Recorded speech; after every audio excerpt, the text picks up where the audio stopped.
It's morning already? Oh, Paimon still needs more sleep. Huh? Wait, look over there! Isn't that... It's one of Linny's cards! Let Paimon see what's written on it. Maybe you haven't heard, but today is the monthly free day. Everyone has the day off today, which makes it the perfect time to do some investigating. It's been a while since we last talked. Have you been making any progress lately? Let's meet at our usual spot in the factory area before lunchtime. I have new information. Ooh, today's our lucky day. We have the day off. From the sound of it, Lenny's been making progress with his investigation. Wonder what he's discovered. We still have some time before we meet up. Let's talk with the people here for a bit more before we go.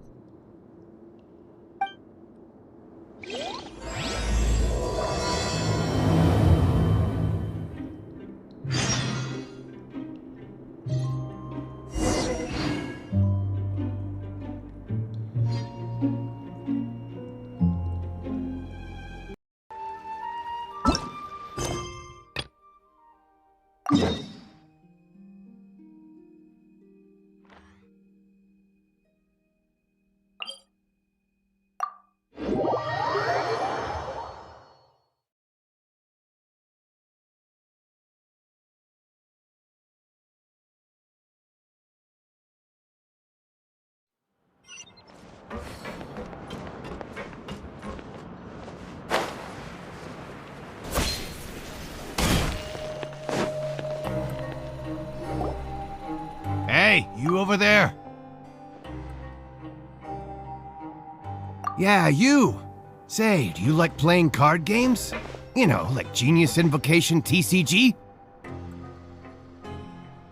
You TCG players are like mint in the wild, literally sprouting up everywhere. Hey, come on now. What's wrong with finding fellow Invocation aficionados? Anyway, care to join me for a game?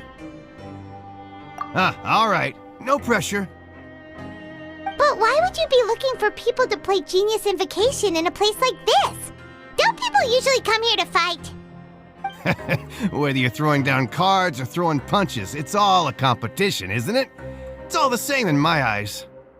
There are lots of card players here in the fortress. When I saw you, I immediately thought, hey, even outsiders from other nations play cards. So I came over to say hi. Sure. Great!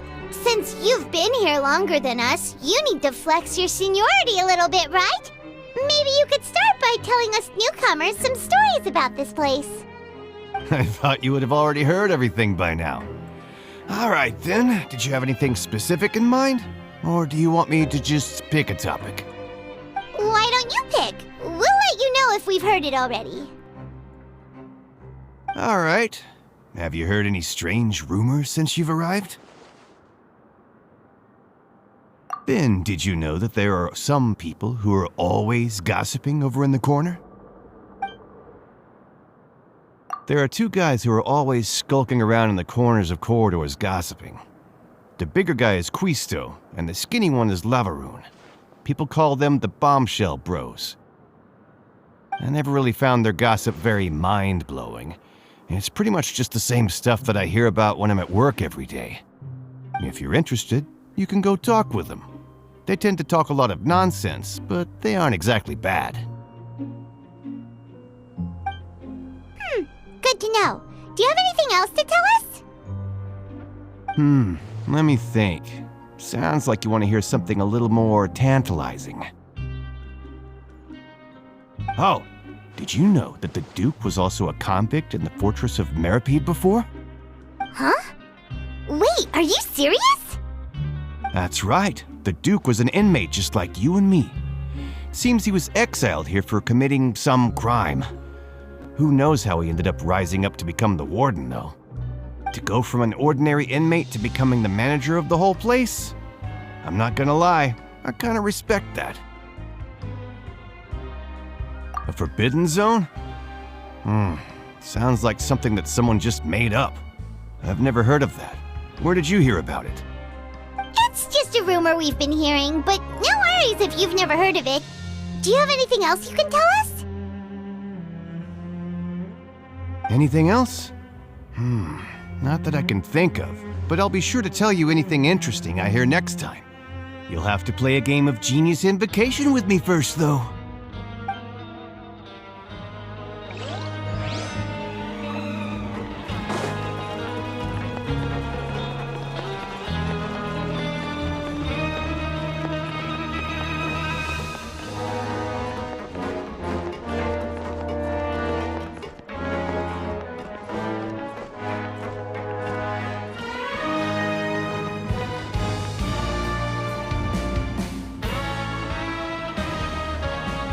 Look!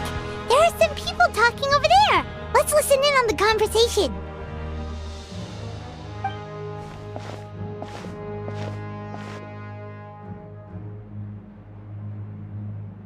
If you ask me, those pompous parasites on the surface act like they're all a bunch of aristocrats. Do any of them give half a hoot about a bunch of dogs like us? Hey, speak for yourself, mate. I'm no dog. Oh, you think you're special or something?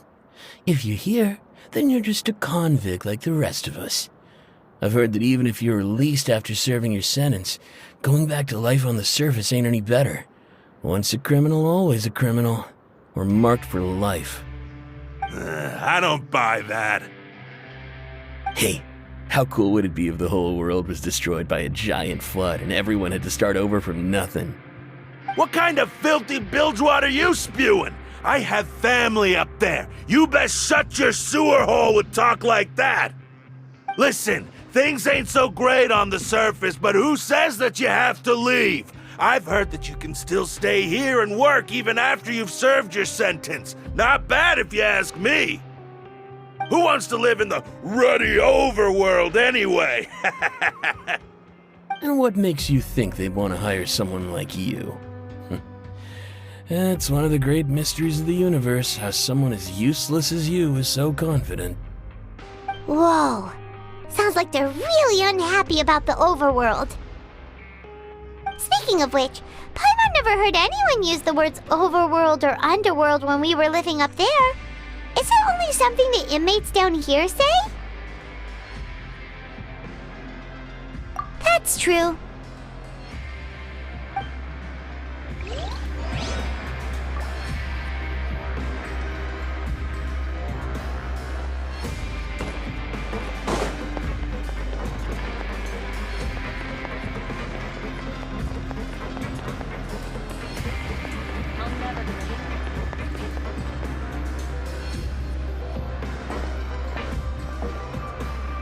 There's a group of people over there.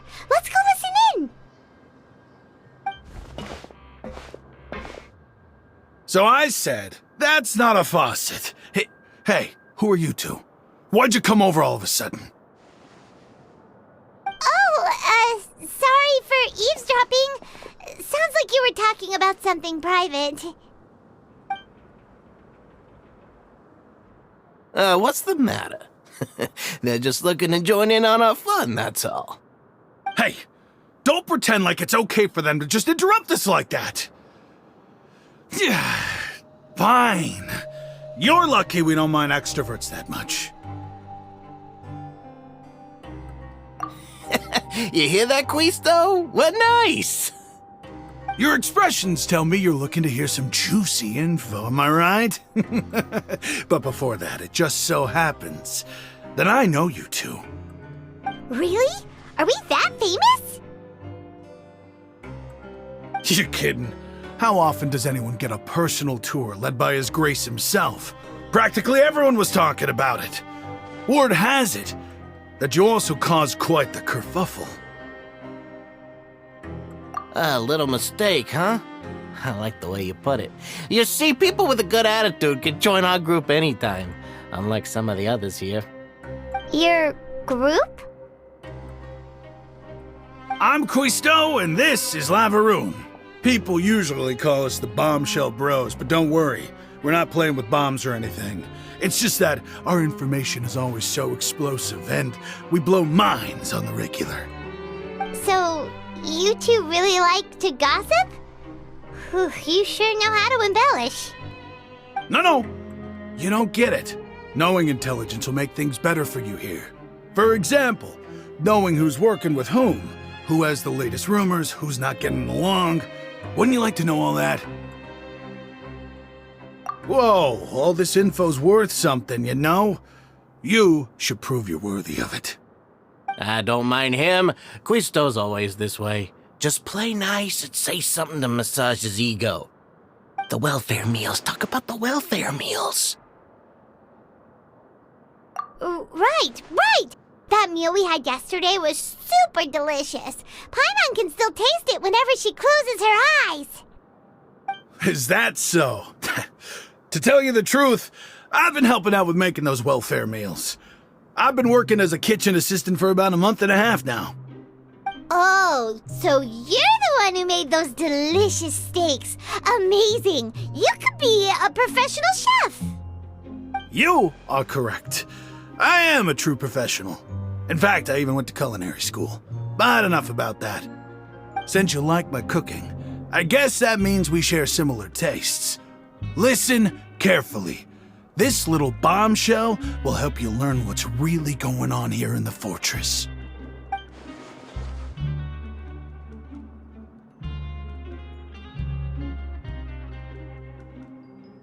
Listen, kids. The power structure within the fortress is quite complicated. The overworlders couldn't care less about us down here. We're basically dogs to them. You've already met the one person here you should never cross, the Duke, Risley. He knows more than you think. And if he doesn't care about something, then he often doesn't bother dealing with it.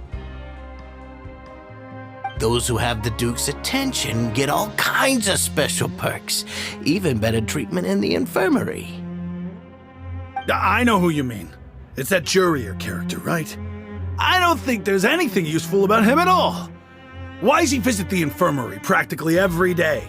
Is it normal for anyone to be going in and out of there so often? If you ask me, he's just faking it to get out of work. But did you know that Jurier was a talented researcher from the Fontaine Research Institute before he came here? There's no denying that. I don't care if he was a researcher that could turn dirt into Mora. Once you're in the fortress of Meripede, you're just another inmate like everybody else.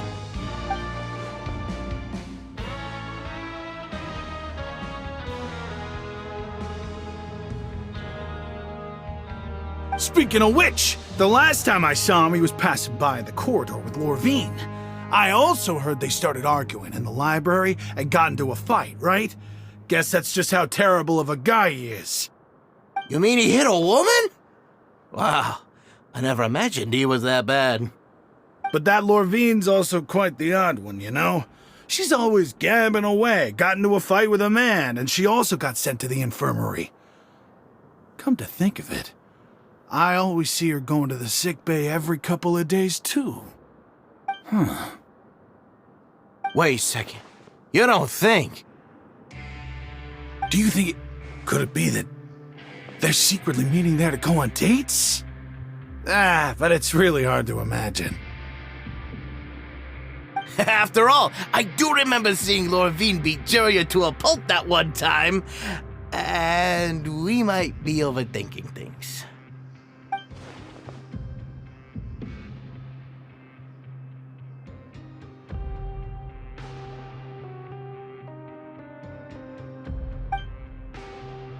Okay, we've talked to just about everyone, and it's about time for us to go meet Linny.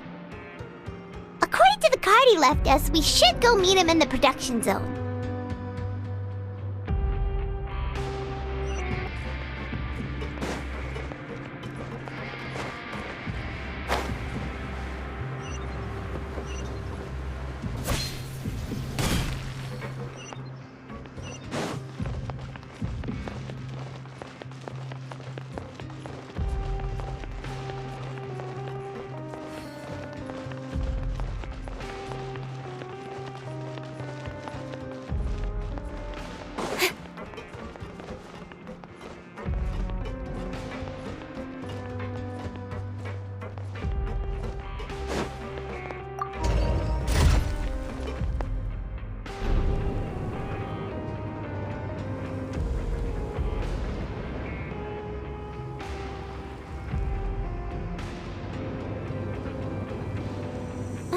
for work-life balance, but I think this is pushing it.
Huh?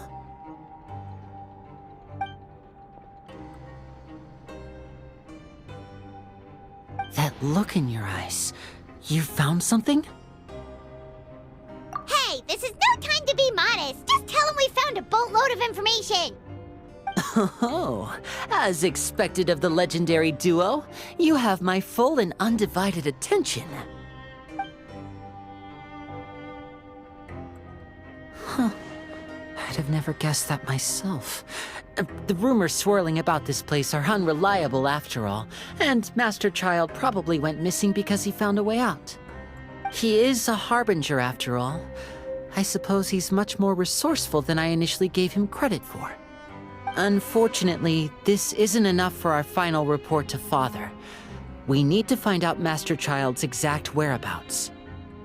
Father told me that even though Master Child said he was just coming to Fontaine for a vacation, he actually had some personal reasons. His agenda might be linked to his disappearance.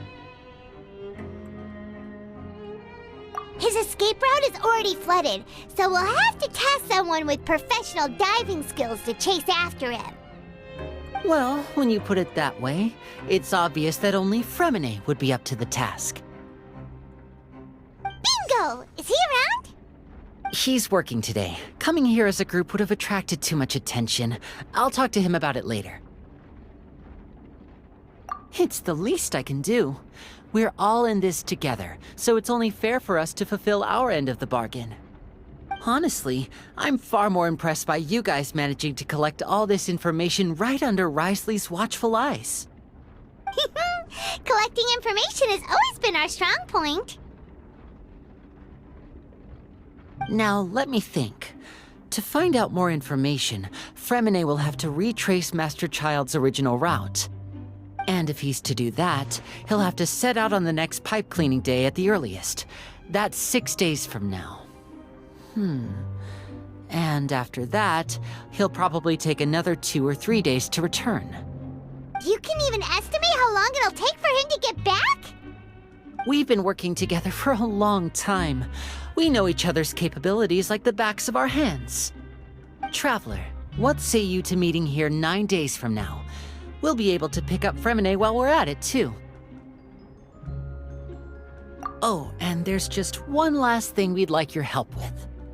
Though we can just sit back and wait for Fremine's report on Master Child's whereabouts, we still need to make more progress on the investigation of the Forbidden Zone. Fremine's no master of disguise. Lynette's still working on getting intel from the other areas, and I'll need to spend some time helping Fremine prepare for his diving mission. So, you are the only ones we can count on. What do you want us to do? Will it be hard? Well, I won't call it easy per se, but I think you'll be able to pull it off. Listen carefully. You'll need to find an excuse to get into the infirmary and investigate the room and environs. You've mentioned several sketchy-looking people always meeting at the infirmary earlier, so it probably has something to do with the secret we're hoping to uncover. You've already met the head nurse, so she'll be less suspicious of you.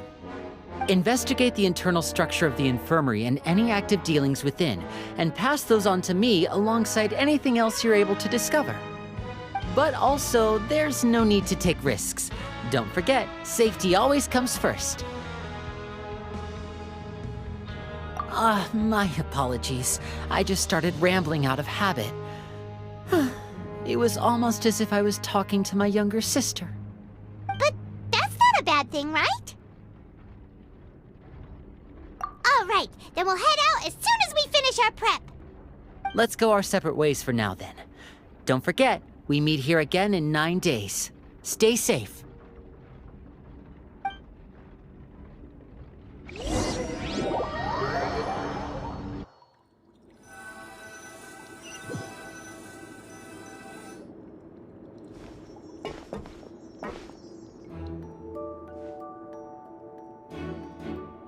Hey, stay here for now. Paimon will take a peek. There seem to be several people inside.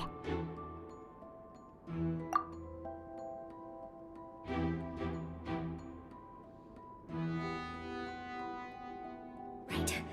I feel like It's not impossible. So...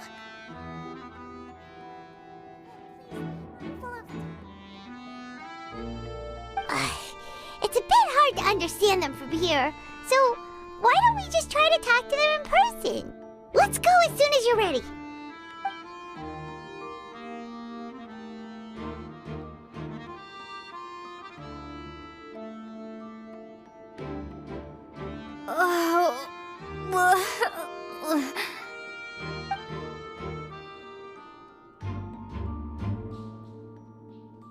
Someone, please help! She's sick!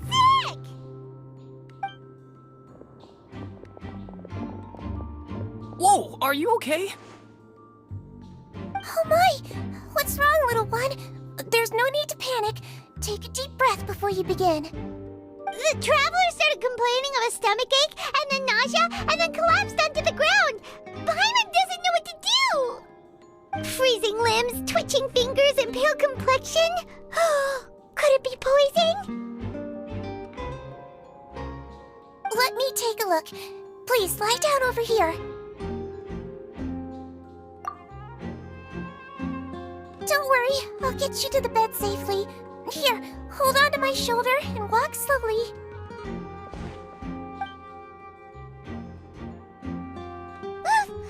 You can do it, traveler! Don't apologize. You're sick after all. Now, please relax. I'm just going to do a preliminary checkup on you.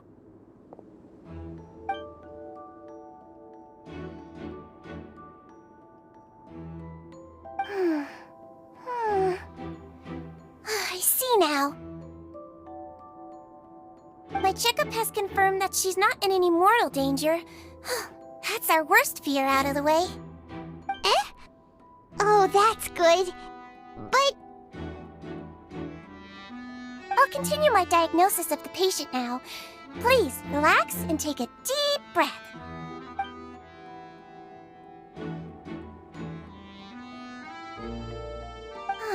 Don't sense serious damage to your organs either.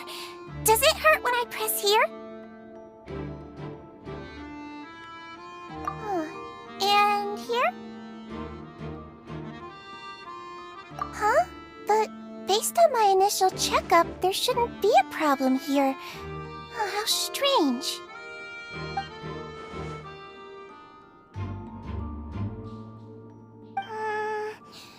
What about here? Does this hurt? Oh, I understand. So that's what it is. I think you just ate something that disagreed with you. That's all. Nothing too serious. Outside of a pretty bad stomachache when it decides to act up. So that's what it is. Thank goodness it's not anything more serious. And there have been other inmates complaining about the food recently. I'll inform our head chef, Mr. Woolsey, of this problem as soon as possible. Congratulations!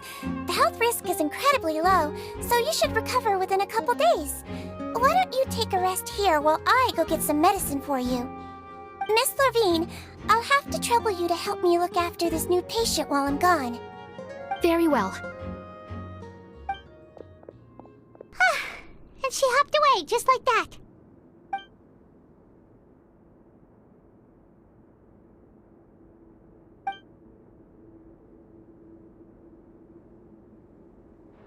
Hello. So how are you feeling now?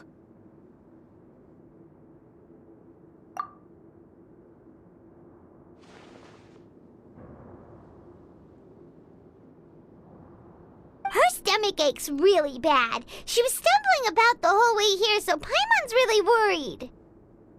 If Miss Sijuin says it's not a serious problem, then there's no need to worry. She's the best medic we've got down here.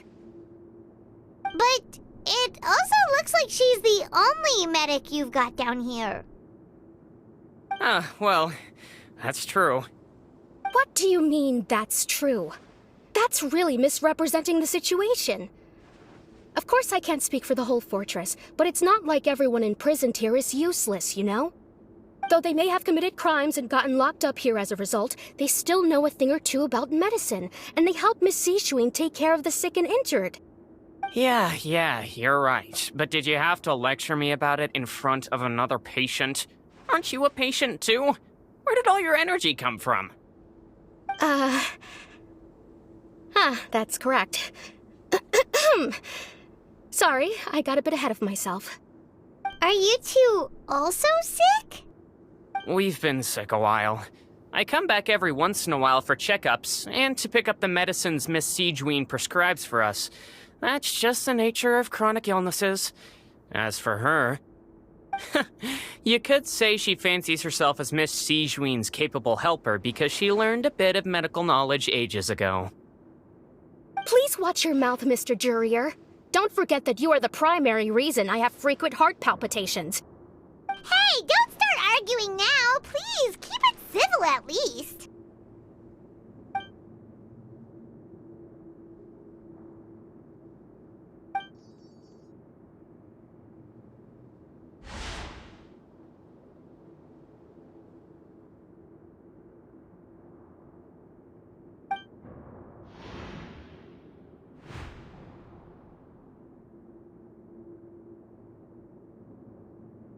Hey! There's no need to fight! Everyone will be released someday, so there's no need to argue over silly things like this!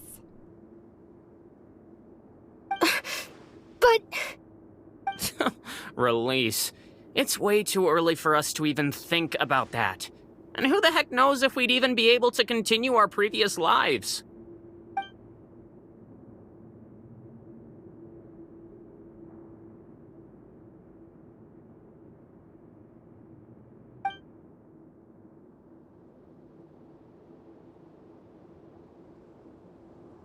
Please allow me to end this boring and useless conversation. Oh, and Mr. Jurier, I don't want to see your face here again anytime soon. And same to you, Miss Lorvine. Anyway, that was more than enough rest for me, so I'm going to get out of this excessively noisy place. See you later, everyone. He just slowly walked off like that? That's just what he's like. I'm sorry you had to see all of that. I'm Lorvine, and that's...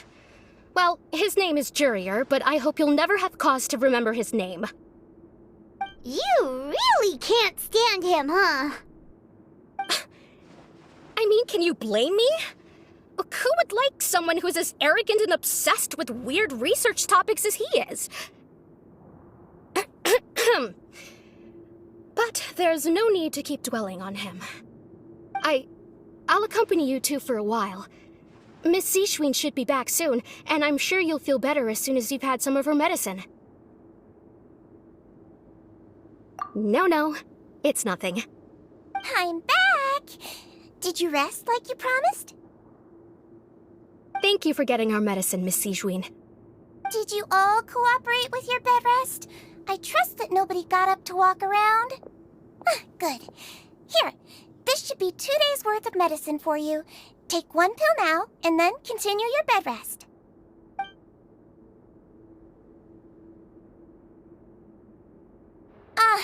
Miss Levine, I left in a bit of a hurry just now. Do you still remember if we discussed the color of the pill that you should be taking today? I remember. You said it should be yellow.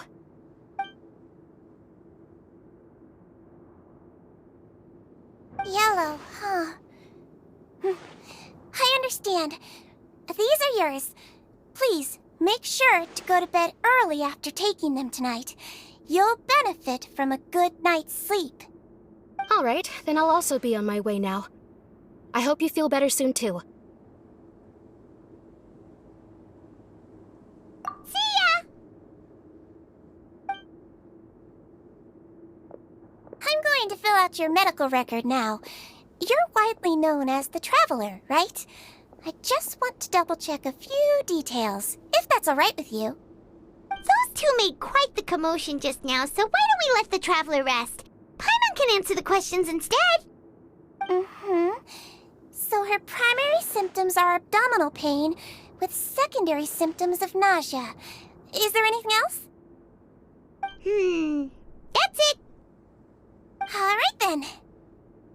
Is there anything we should know besides to take the meds? No, her base constitution is quite good, so I'm sure she'll recover quite quickly after taking the medicine. Please, make sure to stick to bland or less stimulating foods. And don't stay up too late at night. Got it. Paimon will hold the traveler to that for sure.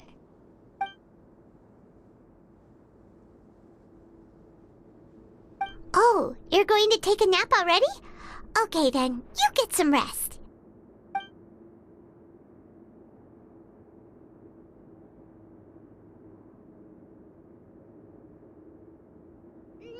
We've been to lots of places together. She may look a bit under the weather now, but she's actually super strong. Oh, so you're the best of companions. Well, don't worry, she'll recover soon.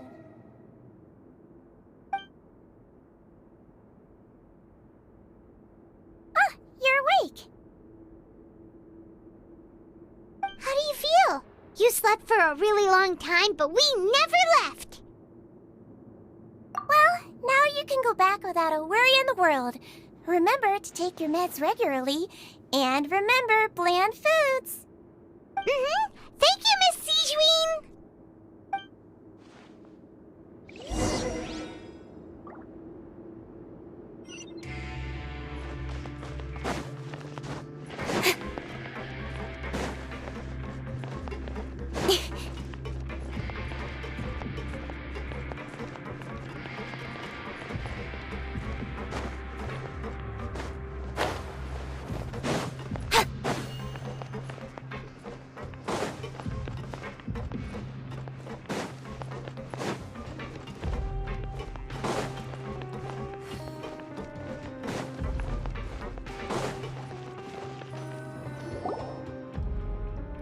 Are something. To be able to fall asleep like that and even sleep talk the entire time, you scared Paimon half to death!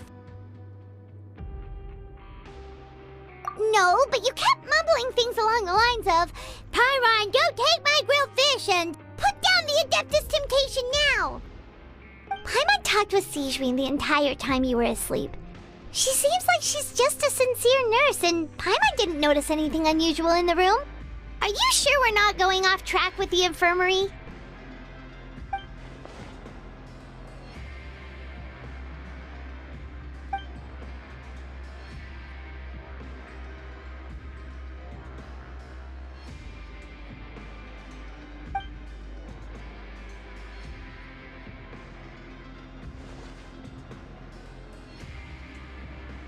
Whoa! You really are super thorough.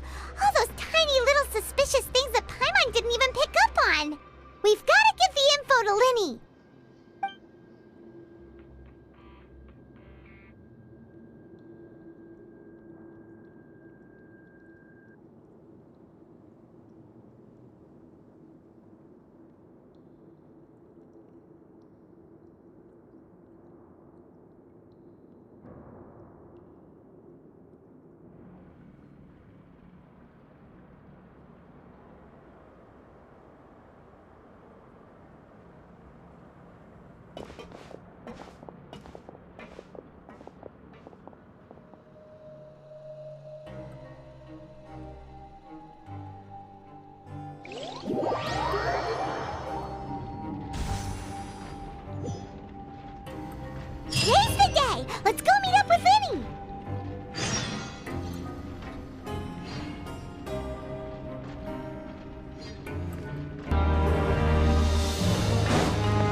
Hmm?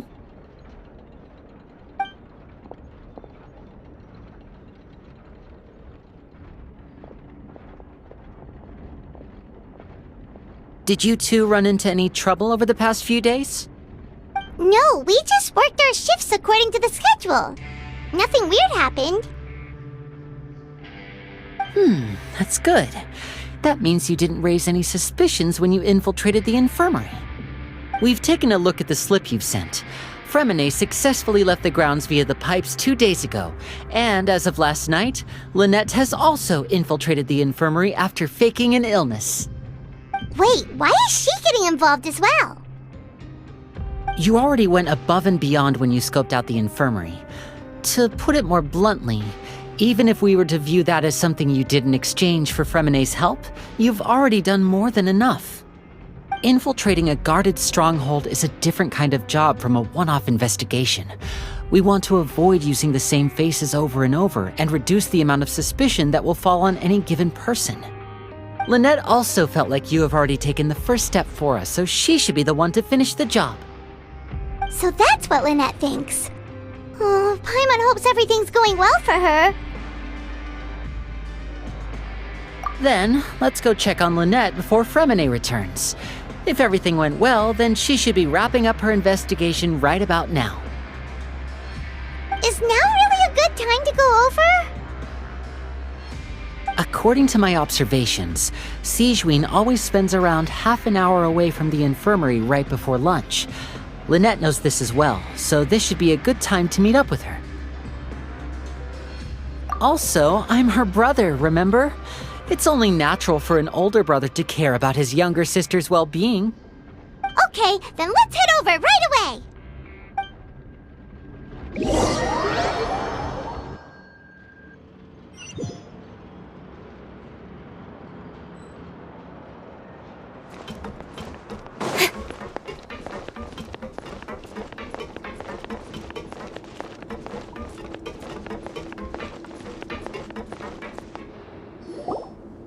Lynette should be here right now. Huh. Strange. Lynette? As expected, Sigewinne isn't here, but why isn't Lynette here? No, Lynette rarely deviates from the plan. We agreed that if she were to make changes on the fly, she'd find a way to let me know. Unless... Let's see if there are any clues around here. We can look while we wait for her. Who knows? Maybe she'll be back soon. Okay.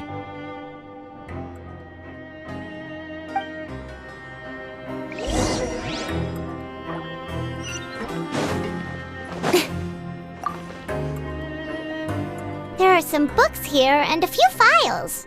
They all look like medical records. Advanced nursing, how to raise the spirit of your patients, a quick guide to the psychology of emotions, and the meaning of laughter. These sure are some interesting books. Who knew Sigewinne would be interested in these kinds of things? She even has books on understanding people's motivations and feelings. Is it because she's a Melusine? Or does she have a need to understand her patient's emotional state? Seems quite normal to me. These are skills that would come in handy for a nurse from time to time.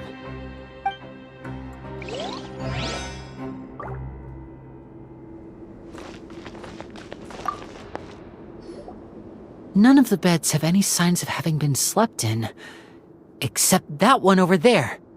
That's the one Lynette must have used, right? You said she was pretending to be sick. She would have said her migraine was having a particularly bad flare-up. Generally speaking, the head nurse would then ask her to lie down and rest while she left to retrieve the medication. Which means either the head nurse didn't return the entire time from when Lynette laid down up until she left the bed, or the nurse intentionally left it this way.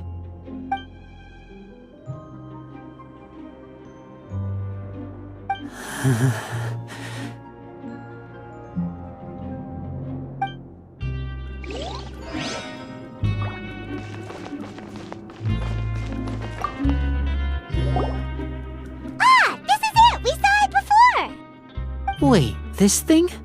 It doesn't look like it's been disguised that well.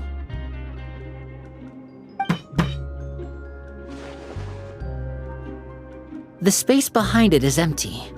From its size, I don't think it's an entrance that is meant to be taken apart. There's probably a mechanism around here somewhere. Could Lynette have tried to get inside? But if that's the case, she would have contacted me for sure.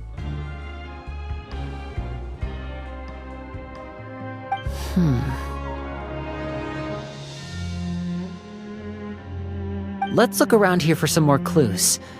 Don't panic, just take another look. Hey,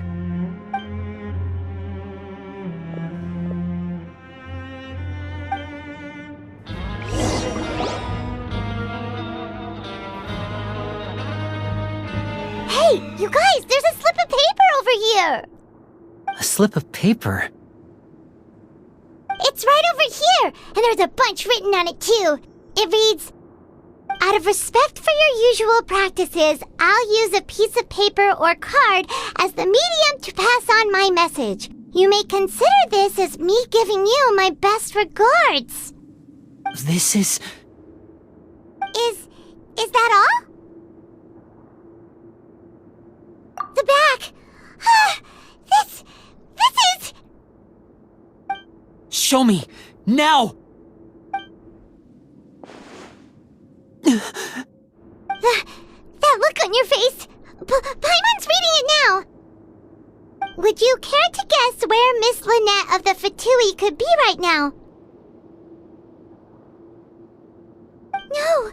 Could she have... Is she already... Wriothesley.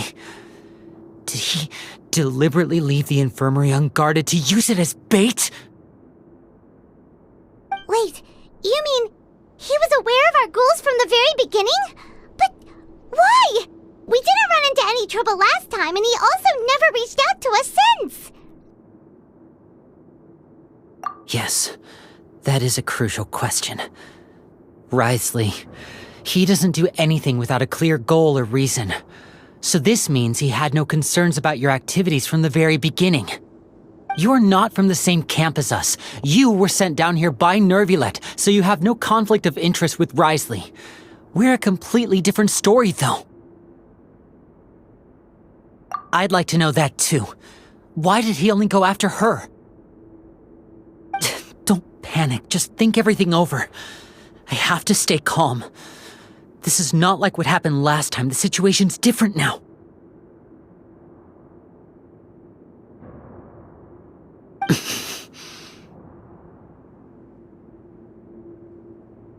Wait, you're right. Wait, but that means...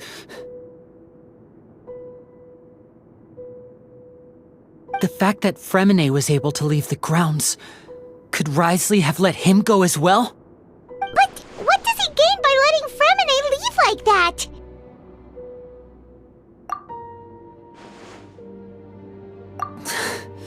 So he's challenging me and trying to provoke me, I'm sure of it.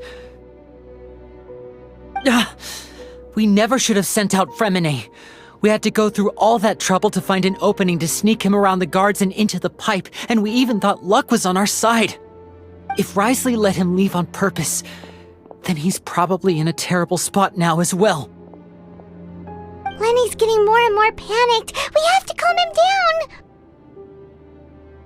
Don't be like this, Lenny. Fremine wouldn't have left if we hadn't told you about Child. That was our fault. No, I'm the leader of this operation, and I'm the one responsible for this team. I was the one who failed to protect them. I'll go talk to Wriothesley. Hey, don't be reckless! Traveler, please, talk some sense into him! I simply cannot allow Lynette to be abducted again. I have to go. I'll find a way to get them back!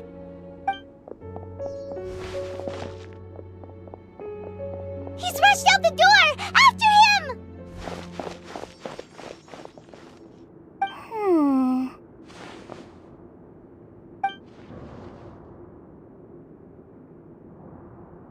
Right. I feel like we still have some room to make changes on these details. It's not impossible, but it'll require extensive testing. Is that so? Very well. Then please be mindful of the time. Huh? Is someone? Pack everything up. Whoever's outside is eavesdropping. They'll probably come in once we stop talking. Someone! Please help! She's sick!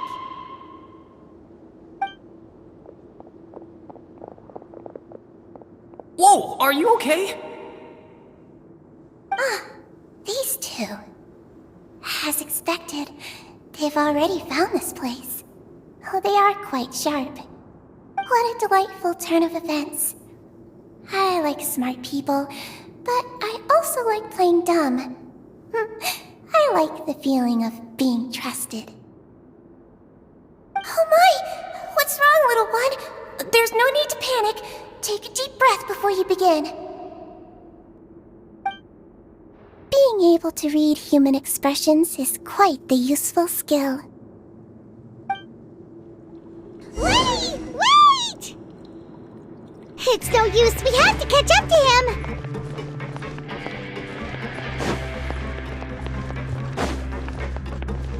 He's already out of sight. How is he so fast? Let's go head him off at Risley's office.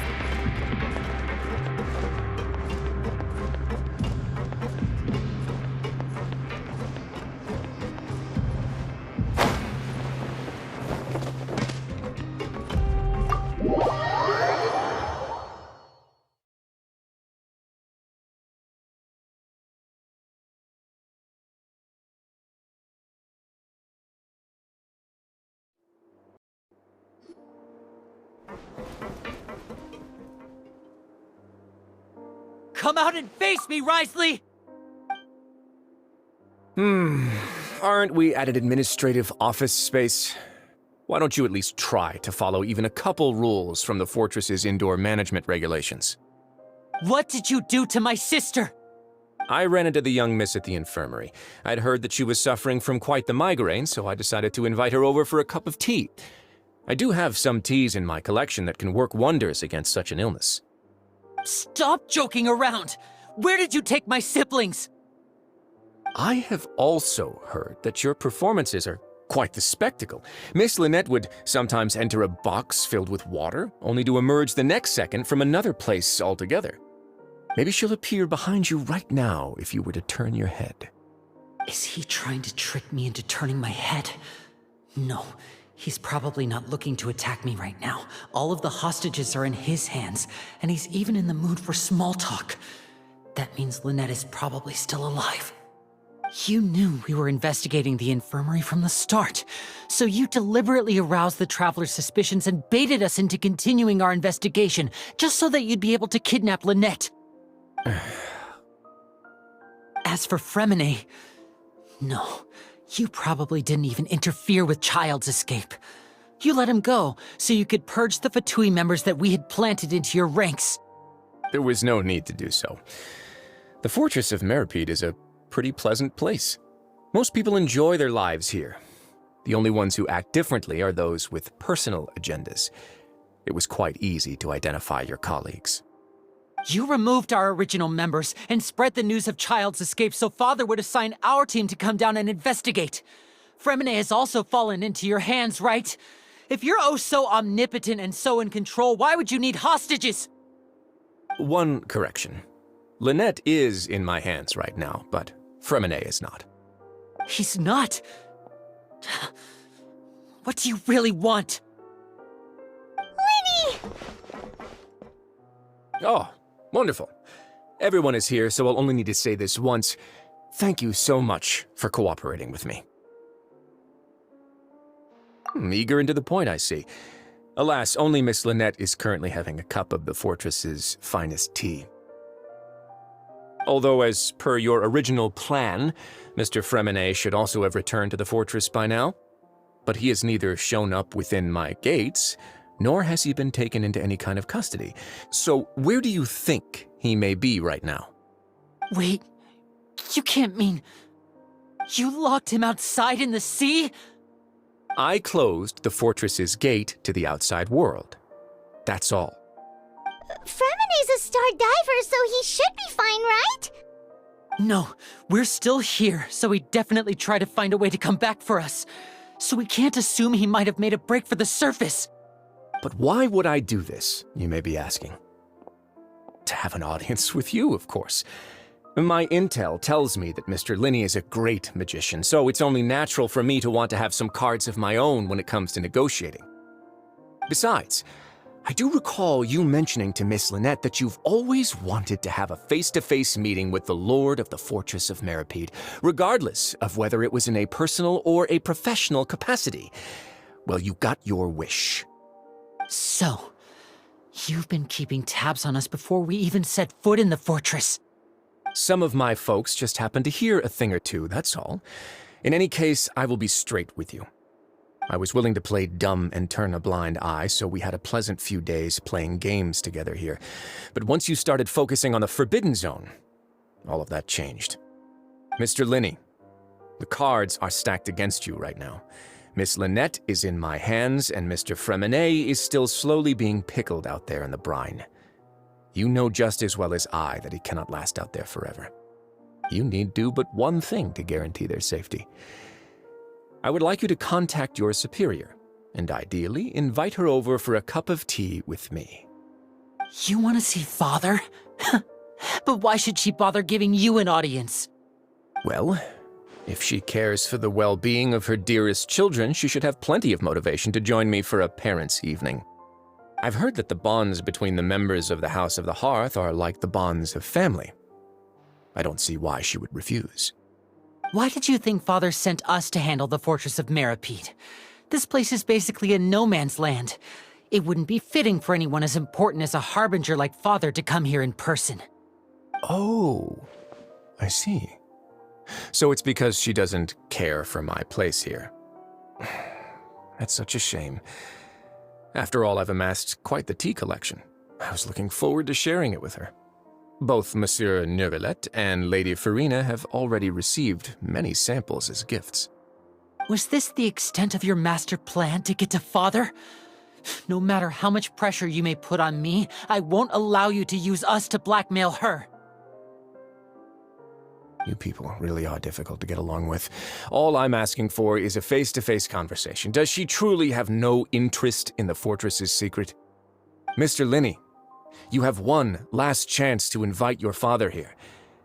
If you refuse... Linney!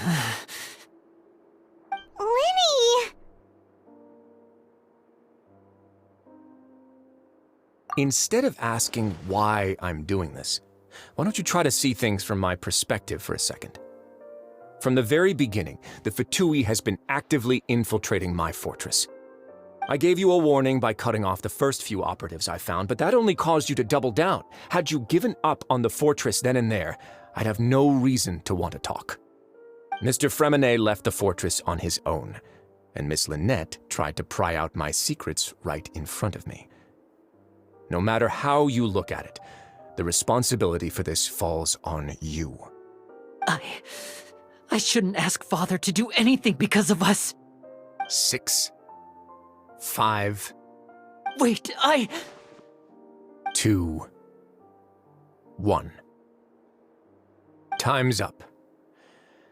It really is a shame, Mr. Linney. Risley! Negotiations have broken down. Please leave, ladies and gentlemen. It's time for my afternoon tea. Yeah, listen to the Traveler. If you can't talk to Linney, can you at least talk to us?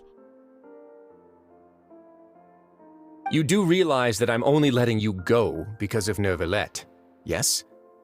You're here helping him out, and I've already done my best to stay out of your way. But that doesn't mean you can just do whatever you want. The fortress may be small and remote, but it still has its own set of laws. Then how about this? Those who are capable deserve respect. You've spent quite some time investigating my home turf by now, so why don't you tell me a thing or two about what you found, I'll ask you 3 questions. Answer all of them correctly, and I'll agree to your request. Question 1. Regarding the hidden rules of the production zone, what is the truth behind the one about not being allowed to work for 3 days in a row?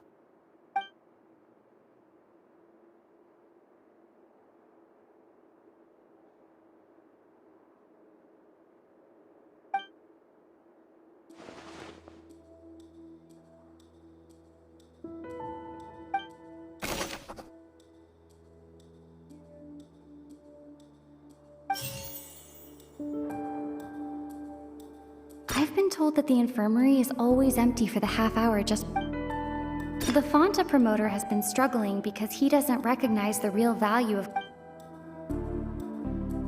We often see Miss Sijuin observing the prisoners at... I've been told that the infirmary... The research note said that the Melusine race perceives the world very differently. According to Collins, the Pancration tournament only took place because the Fonta promoter has been struggling because he doesn't... Fonta's internal reports...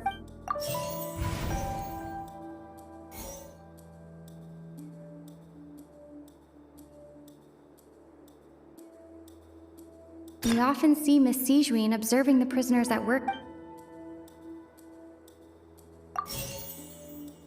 The research note said that the Melusine... According to Collins, the Pancration tournament... I've been told that the infirmary is always empty for the half hour just before lunch. But what could Sijuin be doing? Fonta's internal reports suggest that they're starting a new trial of an unnamed and... I've been told that the infirmary... The research note said that the Melusine race... The Fonta promoter has been struggling because he According to Collins, the Pancration tournament... The research note said that the Melusine race perceives the world very...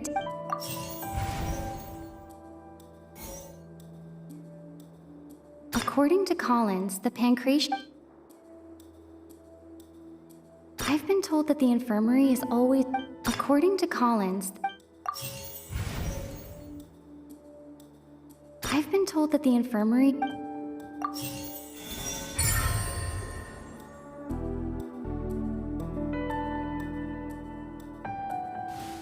So that's what's going on. Paimon understands it now. Who would have guessed? The hidden rule of the production zone. People are not supposed to work 3 days in a row, and if they do, they'll get strange meat in their welfare meal. At first, we thought this strange meat must have something to do with the people who disappeared, but in reality, they were all prepared by Sijuin, the head nurse. She often visits the production zone to observe the workers' health and makes a note of anyone who has worn themselves out after 3 full days of work. Out of her sense of duty as the head nurse, as well as her genuine concern for the workers' health, Sijuin visits the cafeteria right before lunch and cooks an extra dish for those who can use the stamina boost. Sijuin has only the best intentions with her surprise gift and doesn't want anyone to find out about what she does. However, unfortunately, Melusines as a race perceive the world differently from humans, and their sense of aesthetics is even more alien to us. The recipients of her lovingly prepared special meals cannot taste the care within and usually just freak out. Are we on the right track? Not bad. You've uncovered Sijuin's secret and even guessed her intentions correctly as well. It's nice to know that her efforts have not gone unacknowledged. All right, now for my next question. There are also some hidden rules in the Pancration ring, including the one that you're not allowed to support both sides of a fight. Why is that?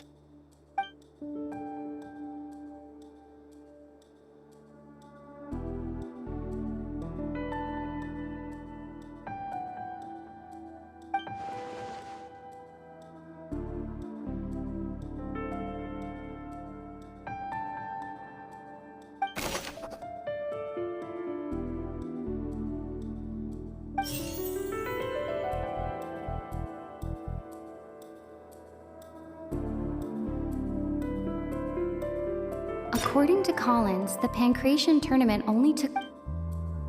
The research note said that the Melusine race... Fonta's internal reports suggest that they're starting a new...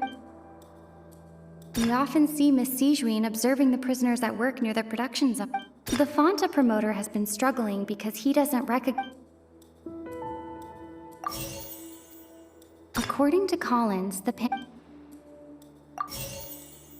Fonta's internal reports...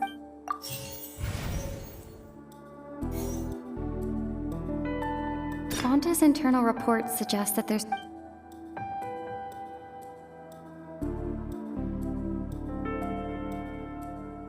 The research note said that the Melusine race...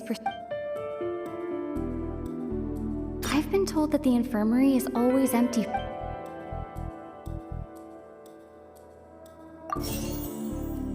We often see Miss Sijuin observing the prisoners at work near the... The Fonta promoter has been struck... The Fonta promoter has been struggling...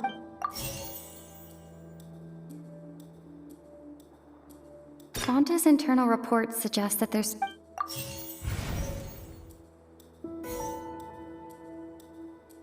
We often see Miss Sijuin observing the prisoners at... According to Collins, the Pancration tournament only took place... The research note said that the Melusine race perceives the world very... We often see Miss Sijuin...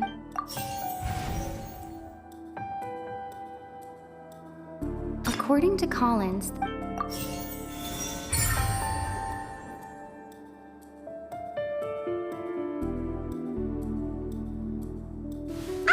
Paimon gets this rule too now, so there really was nothing to be afraid of. That hidden rule of the Pancration ring is about how, people are not supposed to bet on both boxers at the same time. And if they do, they'll receive a package containing a strange, blood-colored liquid. People get scared when they see it because they've subconsciously begun to associate it with the missing boxer. But really, it's just a bottle of the latest yet-to-be-named and packaged new Fonta trial product. A blood-red drink. It's no wonder even Fonta's own staff were questioning the company's decision-making. The company, facing backlash from its own staff, decided to try to trial the product on a smaller scale to see how it might be received by customers. They came to the fortress of Meropide and offered to sponsor the Pancration tournament so they could push their new product. But the Duke completely refused to even entertain the idea. The Duke, knowing how valuable coupons are in the fortress, knew that only total idiots who didn't understand their true value would bother buying a Fonta product here. And so, only those who proved their stupidity by being dumb enough to bet on two opposing sides of the same match were selected to receive the drinks. I acknowledge the effort you've put into bringing the truth of this mystery to light. Although, based on your description, that Fonta promoter is a bit too careless with his words, I may just reconsider my collaboration with the company. All right, and here's the final question. What's the secret behind our head nurse and all of her patients in the infirmary? Stop your cruel and pointless games, Risley! You know that we haven't finished our investigation, so there's no way we can answer the last question! The thought of sparing Lynette and Fremine never even crossed your mind! You'll pay for this! Ah! Lenny, are you alright? Oh, close one. I owe you, Sijuin. That was a fantastic shot. It was nothing, Your Grace. Sijuin? Though this gun may look like a toy, it's actually fully functional, as I just demonstrated. Sijuin... You... Not at all. I am merely a resident of the fortress, and thus protecting it is my duty. When Monsieur Nervulette asked me to come here, he told me that my job would be to take care of the well-being of everyone here. I am merely discharging my duties. But if you mean what you just said, then isn't Linny someone you should be looking after as well? Isn't he a resident here just like the rest of us? But I really am just doing what Monsieur Nerville told me to do. Everything I did, I've done to protect them. Had I not, they would be in far more dire straits right now. His Grace knows it too, right? Your Grace? Mind proving my innocence to them? My dear Sigewinne, whatever shall I do with you? Would it have killed you to just wait another minute or two? Well, it's nearly time after all. The way you do things can be truly frustrating sometimes, Your Grace. I figured I should try to talk some sense into you. What are you talking about? What time? Take me if you want. Let them go. How touching. Can you just give me one more minute? Don't be like that, Your Grace. All right, everyone, calm down. 2 more visitors will be arriving any time now. I'll go get a cup of tea. Miss Sigewinne, I leave Miss Lynette in your care. You... What are you doing? I believe I hear footsteps.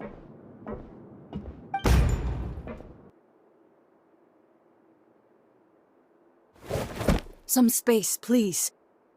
Ah, Miss Clarande. My door. Fremine... Fremine... What's going on? What is Clarande doing here? Work. I'm sorry about shooting you, Mr. Linny. The tranquilizing effect will begin to wear off soon. Please take it easy in the meantime, though. What happened to Fremine?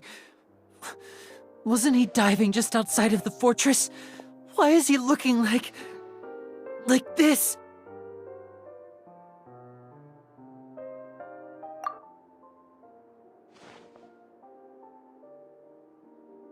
A flushed face, an accelerated pulse. He must have consumed primordial seawater. What did you say? Please, make some space. I'll need to give Mr. Fremine a more thorough checkup. Your Grace, I'll leave the rest to you. I'll talk to Clarande while you get Fremine to where he needs to be. Everything else can wait.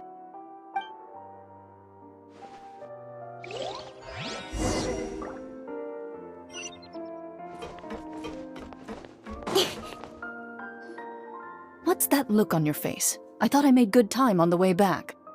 Oh, I'm just admiring your punctuality. Had you arrived just a few minutes later, Sigewinne may have been forced to shoot Mr. Linny again.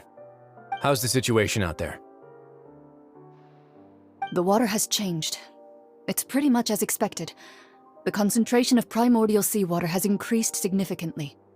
I was only out there a short time, so it wasn't too bad. But if one were to stay for any significant amount of time... Well, you can see how that boy's doing. Where was he when you found him? The abandoned zone at the end of the pipes. A good distance into the water. Closer than I thought. He must have recognized it early on and tried desperately to swim back. Locking the door was necessary. I don't think we could have saved 2. Well, I did try to convince him that I had my reasons. Never seems to work, though.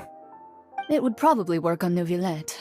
He has a knack for picking out who had good intentions, even when the outcomes were all terrible. It's a bad sign if you're having to plead your case to Neuvillette. Want some tea? Not particularly. If you want to drink some that badly, just say so. Fine, I'd like to get some tea. Want me to get you a cup too, since I've already made it? Might as well then, I suppose. Actually, do you have a towel? I would like to dry my hair.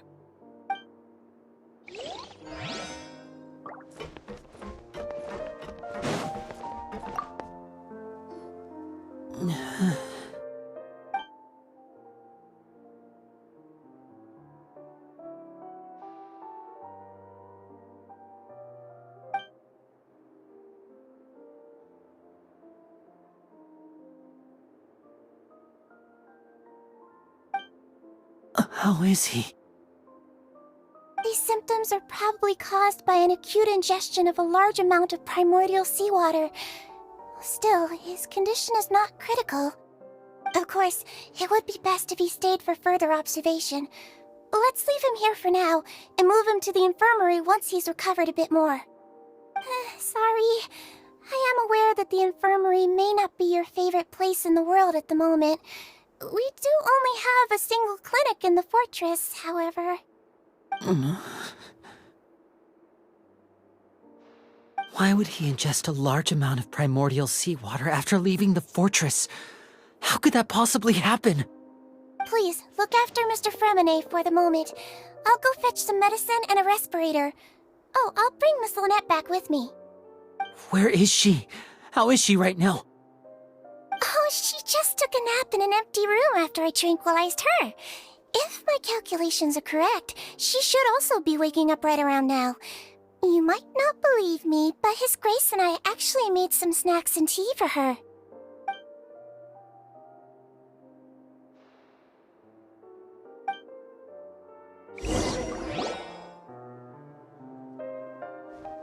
Linny, are you okay?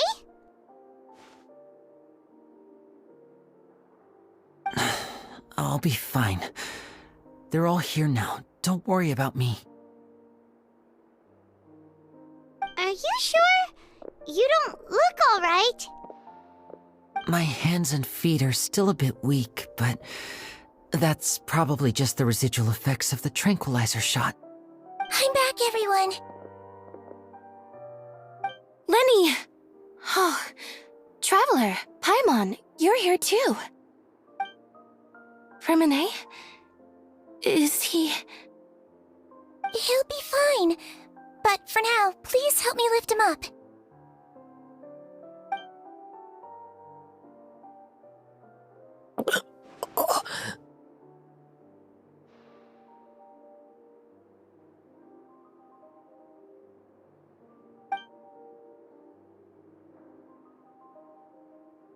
His breathing's beginning to slow down. Give me a hand and help me get him to the infirmary. Yeah, I'll take him from this side. Lynette, together? On it. Traveler, you seem pretty worried about him. Want to come with us?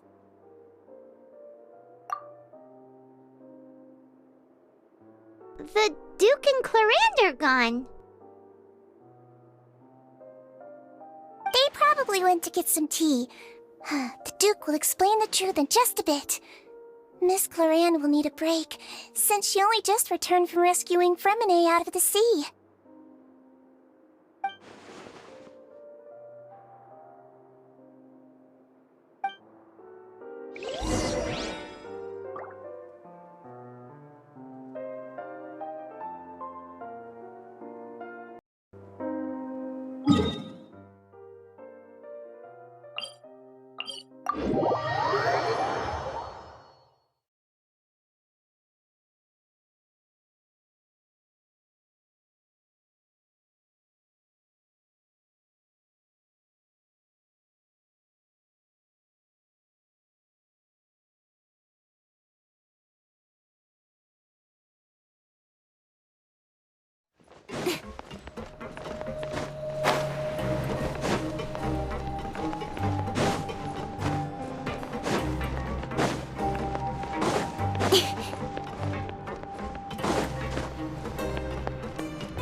He's awake! Fremine, how do you feel? Lynette. We're all here.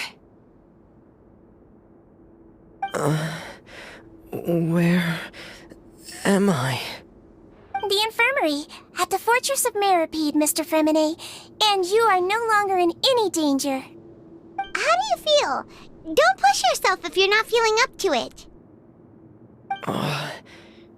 Traveler. Paimon. It's been so long. The sea. There's something wrong with the seawater. Shh, it's okay. We can talk about it after you've recovered.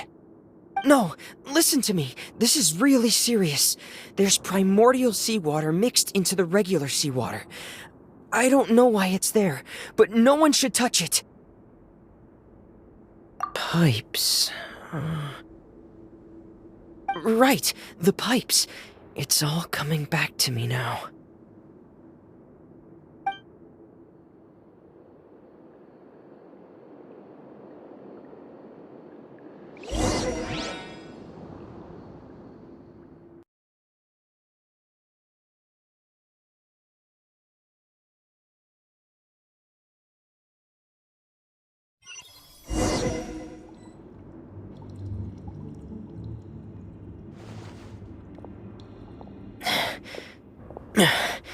I'm in. Seems like this pipe hasn't been used in a long time. It looks abandoned.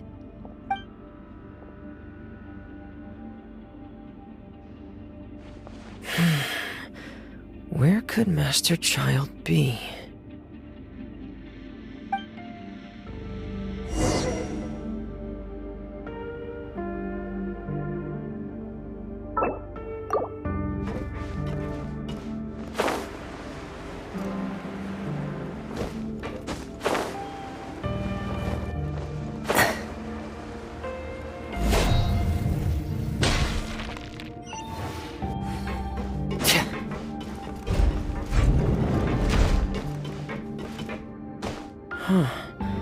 This mechanism looks like it's been tampered with.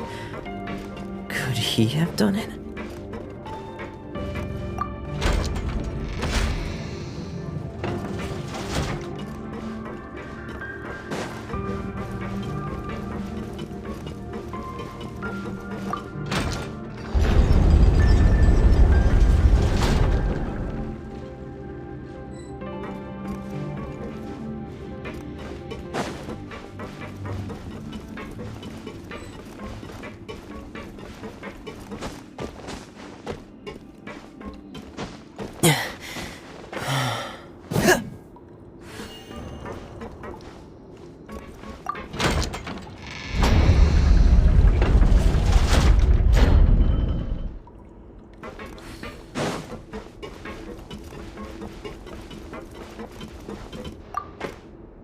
It's getting stuck on something.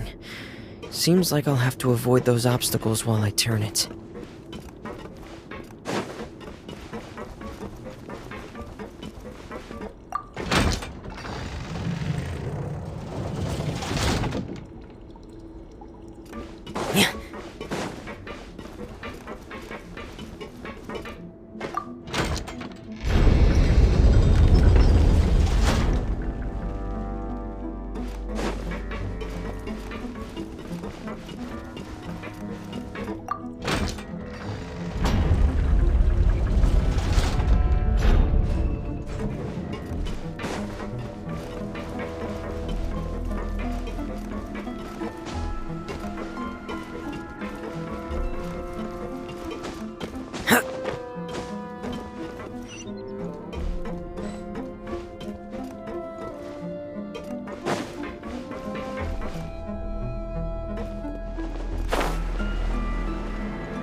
This is where the water starts.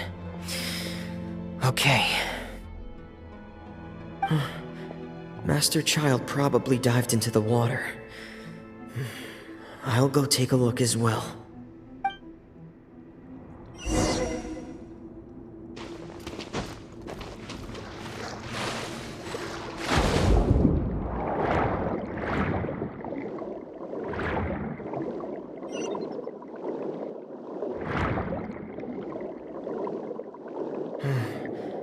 The vegetation here is a bit more sparse. These traces aren't natural. A person must have left them, and recently. I should be going in the right direction. Oh, there are traces here too. I need to keep going. Huh? The traces are gone. But I don't see where he could have gone from here. Wait. What the?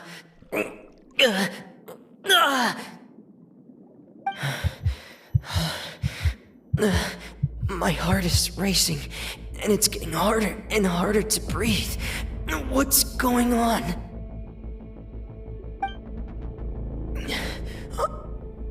No good. I have to get back. They still don't know anything about what's going on. If I turn back right now, I should still be able to make it.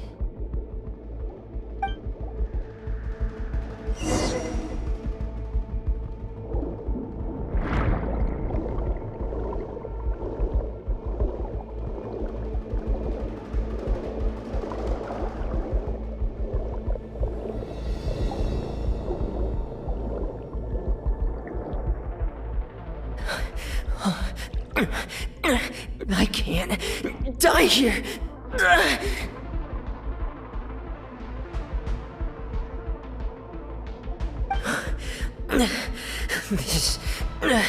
This is bad. I'm feeling worse and worse, and I'm still underwater.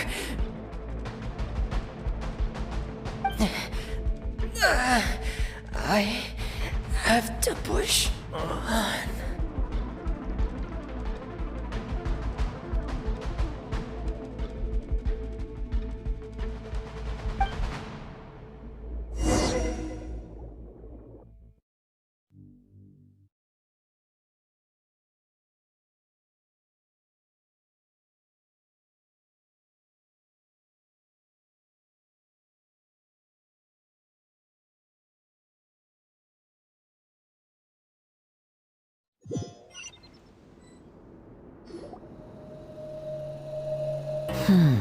So, in other words, the trail you were following vanished, and you had no idea where Master Child could have gone, but there was also no obvious place for him to have disappeared to. That's right. I tried my best to swim back, but I had already put some distance between myself and the fortress, and I just couldn't find the strength to keep going. I probably passed out some time after that. And you know the rest.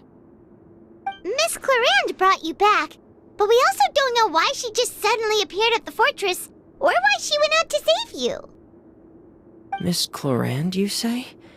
I must go thank her in person. You're still too weak for Monet.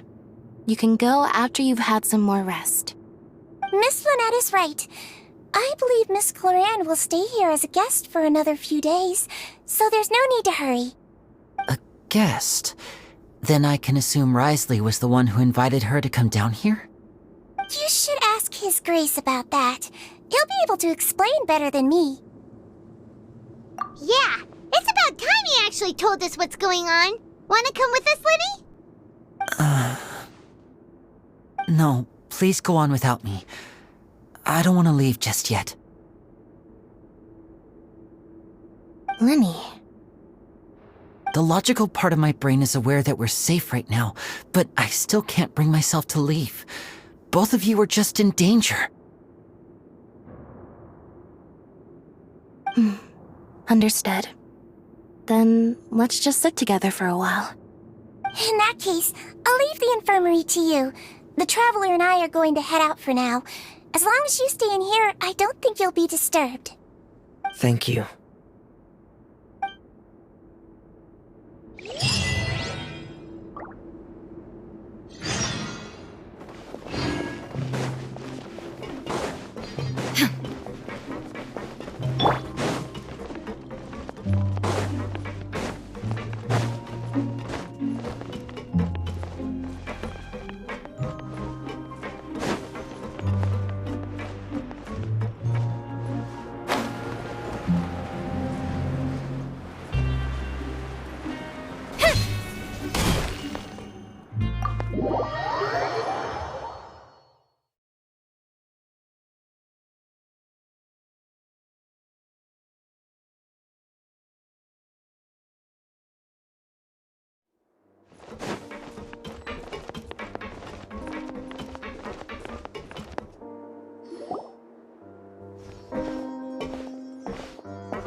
I take it Mr. Fremenet's condition has stabilized?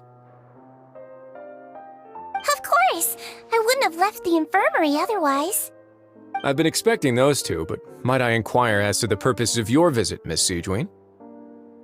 I wanted to check up on Miss Cloran. How are you feeling? Mostly fine, I think. If you don't mind, I'd like to perform another quick physical exam. It'll just take a few minutes. All right. Thank you for looking out for me. I'll take my leave for now, then. Well, want to explain yourself, Risley? Of course, but I'm not partial to the word choice of explain. How about enlighten? Where should I begin? How about you start by asking me any questions you have? You can start with whichever one you'd like to get answered the most. Then Paimon will begin. Did you know about Lenny's goals from the very beginning? No. I just knew they were Fatui operatives sent to the fortress by the Knave. As for their specific goals, I only figured those out as you made progress on your investigation.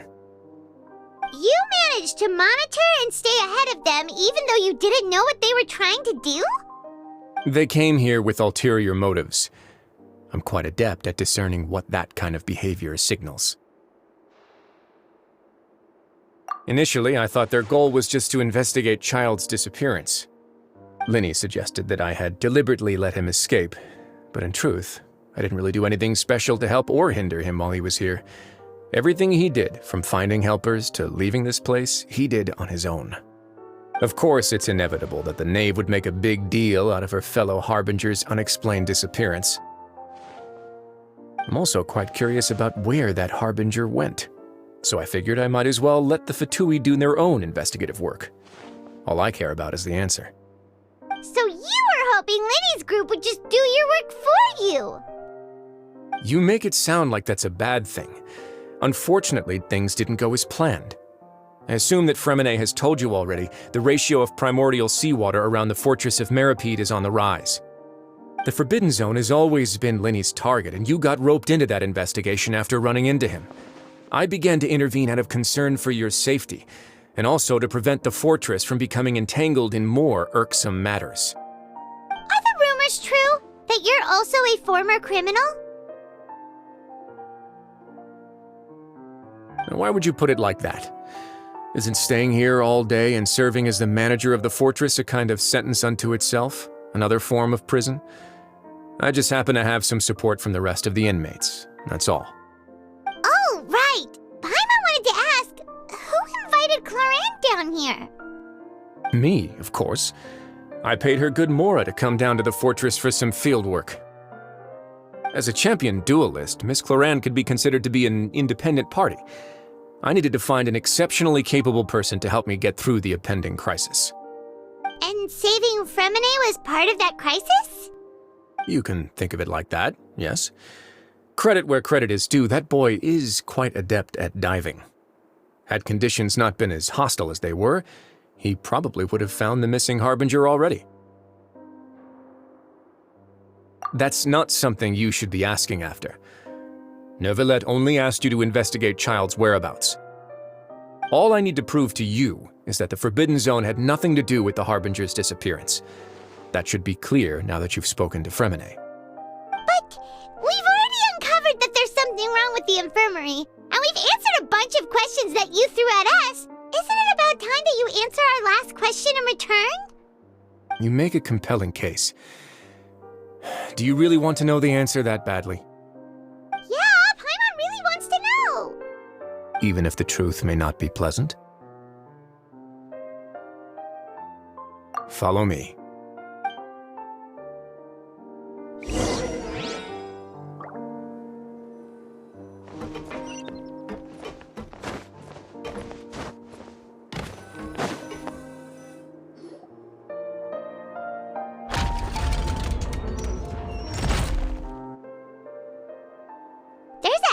Door here? And a whole basement behind it? Huh. You're pretty good at hiding stuff, Risley. It seems you've forgotten just what kind of place the Fortress of Menikmati is.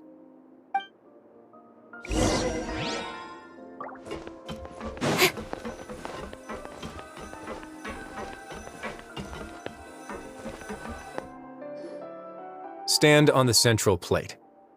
Wait, is there a secret mechanism or... Whoa!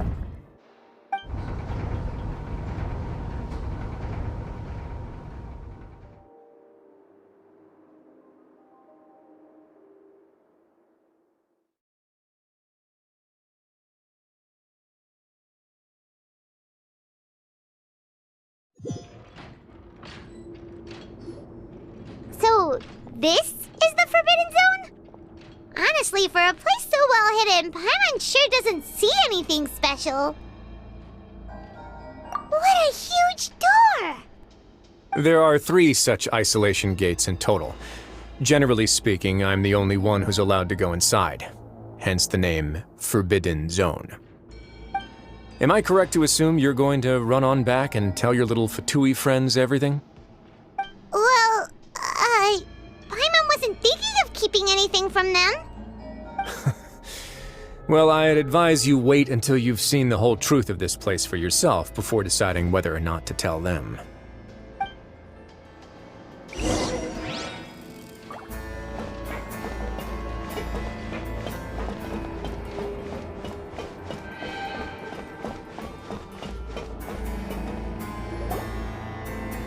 Huh, so there's a switch on the side. Stand back.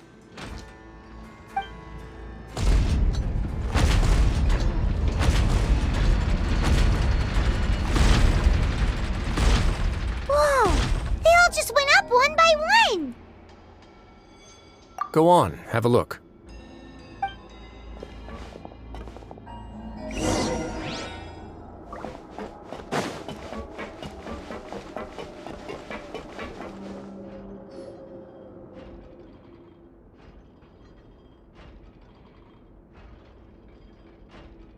I've been interested in what lies beyond that gate ever since I assumed leadership of the Fortress of Menikmati. Of course, it would be unwise to recklessly open it, but it'd also be risky and negligent to simply ignore any potential danger that could be behind it. The readings on that dashboard have not budged since the day when I first laid eyes on this place.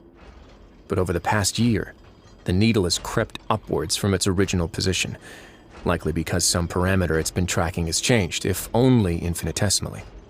Normally, I would have ignored it, but I happened to have some free time when I noticed it, so I investigated. Any guesses what the reading could be tracking?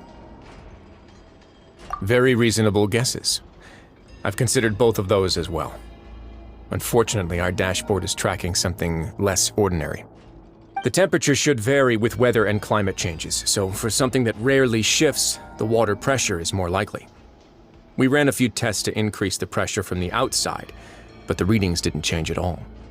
Later on, a few more possibilities occurred to me, such as a potential connection with the primordial sea. I began to make a few preparations based on that hypothesis. Over the past few days, the needle has moved again. With that and the symptoms that Fremine displayed after leaving the fortress, I can now confidently conclude that the readings represent the concentration of primordial seawater in the seawater nearby. The concentration of primordial seawater? But we're already under the sea! And that is precisely the problem. We're at the bottom of the sea, and now we're surrounded by toxic seawater.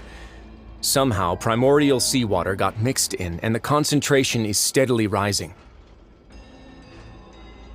Yes, that's very likely. But forget about the two of us! Not even Novelette knows where the primordial sea could be, much less where we could find and plug a leak. Oh. Oh! Seems like you've figured it out. I believe the primordial sea lies directly beneath this sluice gate. For some reason, the primordial seawater levels have risen significantly, and it's now very close to us. The indicators are now red. Although the gate still stands, some primordial seawater has already leaked out and mixed into the sea around us. If this continues, soon it will no longer be able to hold back the primordial sea at all. Yeah, you know what the legends say. If this place falls, then everyone in Fontaine will be turned into puddles in the span of a night. But that's just too weird! Why would the Fortress of Menikmati be built right above a sluice gate for the Primordial Sea? Who built this place anyway? Your expression tells me you think this might be part of a vast, complicated conspiracy. To be honest, you might find the actual answer may be exceedingly boring. It's just that the secret of the Forbidden Zone had been long forgotten by the nation before I rediscovered it with my research. There's no single founder of the Fortress of Menikmati in any traditional sense. What we know about its history has been left to us by the people who used to live here. When the previous Hydro Archon Egeria ruled the land, all convicted criminals from Fontaine were exiled. The people drove the criminals away like a wolf pack chasing away the banished. The criminals received no sympathy of any kind from the people. They were exiled to the desolate seaside, where they experienced only pain, struggle, and the bone-chilling cold. Some of them began to repent and prayed to the Hydro Archon, asking if there was still anything they could do. The Hydro Archon took pity on them and said, "You may go guard my secret, deep underneath the waves." And so, leaning on the power of the Hydro Archon, they gathered underneath the sea and began to build a fortress. They became a community down there in the deeps, and over the years helped it to grow. As the number of exiles increased, more and more people joined the community. When the first group of exiles died, they left the yet unfinished fortress to their successors. The Hydro Archon continued to lend her support, allowing the fortress and what it stood for to continue growing ever larger. Before long, this dark underwater fortress became the sinner's only home. And with that, the people here stopped referring to the fortress as a prison. They saw themselves as repenting sinners who would regain their freedom once they had sufficiently redeemed themselves. But as time went on, people also realized that the fortress was a lonely place. Once they had gotten used to life here, they could no longer feel comfortable living in the overworld. Once they had finished serving their sentences, some people left and some others chose to stay. They'd find some idle position and let their withered souls fade away with the ancient secrets of the past. After many, many centuries, few people still remember the reason for the fortress's founding. Now they just see it as an integral pillar of Fontainian society, as the place where criminals deserve to be sent. Now and again, researchers manage to break one law or another and live out their days in the fortress. I learned all this from an elderly historian. Everyone else just thought he'd made it all up. But now you know every part of that history is true. Indeed. It's just as the prophecy says. If this gate fails, then everyone will be dissolved into the sea. To be frank, not really. But sadly, that hasn't stopped this prophecy from proving all too accurate. Prophecies are troublesome things. Just hearing one will create the first wave of panic. Seeing signs of it will bring about the second, and actually witnessing it in real time, the third. Let's go somewhere else. I want to show you something.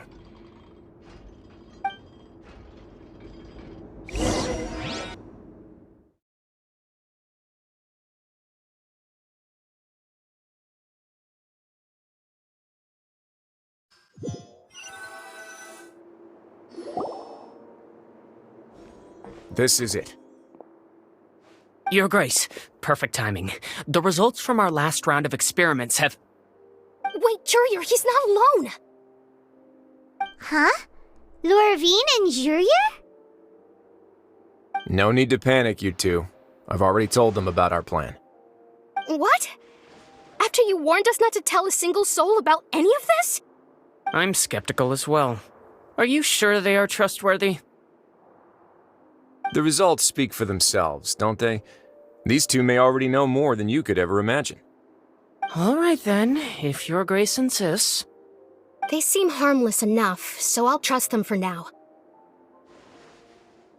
Well, how about some reintroductions? This is Jurier, one of the highest-ranked researchers from the Fontaine Research Institute. He used to work under Edwin. I trust that you've heard of Edwin? Good. Saves me a bit of time explaining. Edwin's main areas of research were archaeum and gravimeters. As his assistant, Jurier is quite familiar with them as well. I hired him to be my technical consultant. You want to blow up the fortress of Meropide? Ah, what a lovely idea. I'm already imagining it in my head. Gotta admit, I'm tempted as well. Guys, focus! Focus! That taskmaster over there is Miss Lorvine, and is also one of my technical consultants. While Jurier used to be Edwin's assistant, she used to be Jurier's assistant. Ooh, are they together? See, everyone keeps asking this question. Are you too sure you're not a couple and just using your work as a convenient cover? Your Grace, I am not in a relationship with this man. If I dated her, I'd officially be madder than Edwin. Jeez, forget I said anything then. Follow me. Whoa, there's another door that goes right up. Your constant amazement makes it seem like the fortress can do anything. But Paimon really thinks everything's super cool.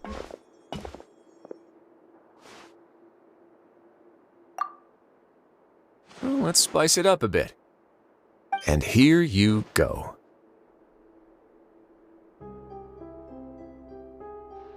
What a huge ship?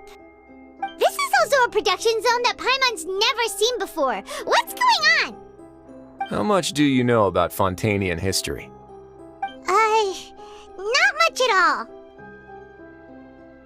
Well, then maybe you haven't heard the story of ancient Lemuria. To give you a quick rundown, Fontaine used to be ruled by the Lemurian dynasty. According to legend, the Lemurian king Remus came to this land after being inspired by divine revelation and found the seer Sibila, who had taken on the form of a golden bee. Taking the golden bee with him and riding on a huge ship, the Fortuna, he created his nation above the surging waves. He called his nation Lemuria and used the Fortuna to incessantly search for new tribes and islands, calling on them to join his empire. There's a ship in this story too? Where there's water, there'll be ships. People believe that hope can always be found at the end of a voyage. Do you believe that too? To a point, I think. As you've already seen, I have a whole factory's worth of labor, materials, and technology at my disposal. Certainly can't hurt to give it a try. So the moment I began to speculate that the primordial sea might lie underneath the gate, I also began this project. Were you inspired by the legendary Fortuna? Maybe. Fontainians need something to hold on to cope with the impending disaster. Were the workers to find out the truth behind this ship, riots would destroy the fortress faster than any catastrophe. As the fortress's administrator, I'd never make such a reckless call. All right, that's enough talking for now. I'll need another 3 cups of tea to soothe my throat. Do you have any other questions?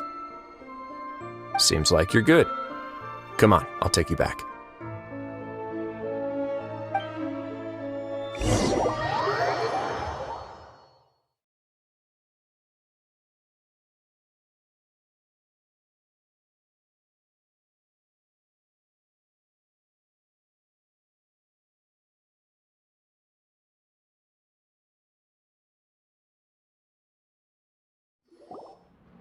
I'll leave you here for now. Oh, thank you so much. No worries. But don't forget, it's up to you whether or not you want to share what you just saw. What you do from here on out will likely affect those 3 as well.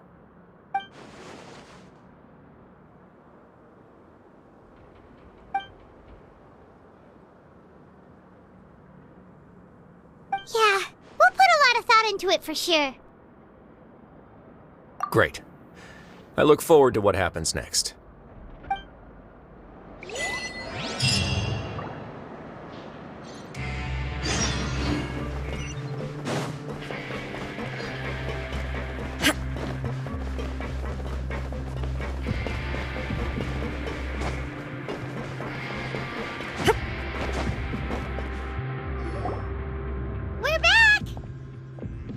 Welcome back. Do you want a cup of tea? How can you be so much like Risley, always drinking tea? Huh. Actually, now that you mention it, I just remembered something now. While I was sedated, I could still barely hear two people talking next to me. They were discussing everything, from the leaves to the water and even the teacups themselves. Must have been Risley and Sigewin. Yeah, I heard one male voice and one female, so it should have been the two of them. They really were just talking about brewing tea. I really can't make sense of this place. So, Traveler, Paimon, were you able to learn anything from Risley? Yeah, he explained everything. Very well. Then, would you mind checking your answers against my speculations? Yeah, I took the time to rest, so I'm feeling a lot more relaxed now. Nobody else is around, and Miss Sigewin is also busy with something or other, so let's just talk here. All right, then I'll posit my theories. I asked myself 3 questions. Firstly, why was Fremine affected by the primordial seawater? It was because he dove into the sea. My theory is, the long-lost primordial sea is probably very close to the fortress of Menikmati. Ooh, he's good. He got that right on the first try. That's our Linny. Secondly, Risley's attitude changed dramatically during the course of our stay here. He ignored us completely at first, then suddenly roadblocked us. Why? I spent quite a long time thinking about this. If he has been monitoring the Fatui since the very beginning, he probably ignored us at first because he was hoping we could find Master Child for him. What's more, the Fortress of Menikmati is not part of Fontaine's court system, nor does it report to Udex Nervilet. Risley is basically the king of a no-man's land. As long as the fortress doesn't do anything about Master Child's disappearance, Father can use it to pressure the Fontaine authorities. And while the two factions are pitted against each other, Risley will be free to move between the parties of interest. If I had to guess, he probably has something that he's working on himself. It's likely related to the secret of the infirmary, but I just can't think of what it could be.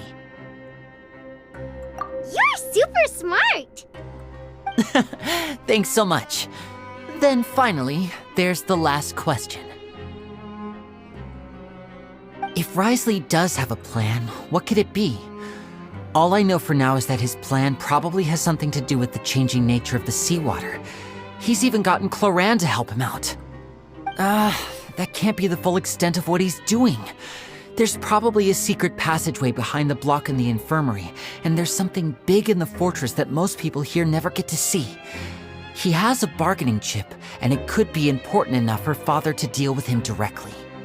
I don't have enough information, so I have no idea what his chip might be. But let me guess. You have the last piece of the puzzle.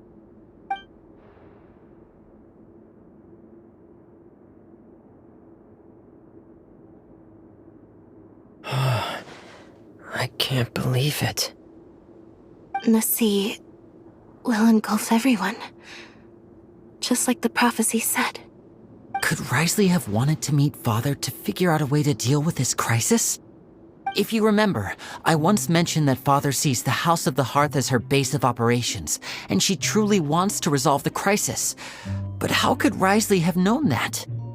Or perhaps he didn't know, and just wanted to bring Father over to his side? Which could be why he said he just wanted to negotiate. Yeah, that makes sense to me. I understand your concerns as well, Traveler. I'll figure out a way to pass this on to our father. No matter what, we're on your side.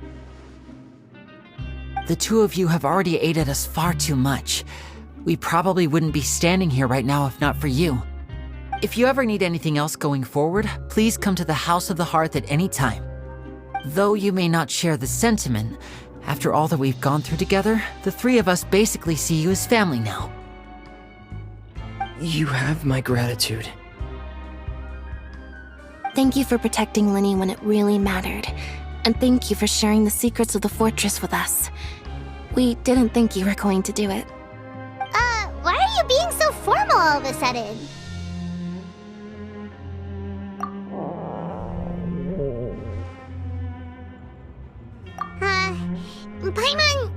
Paimon's hungry. Oh, you've done so much already. Go get some food. Alright, then we'll catch you guys another time.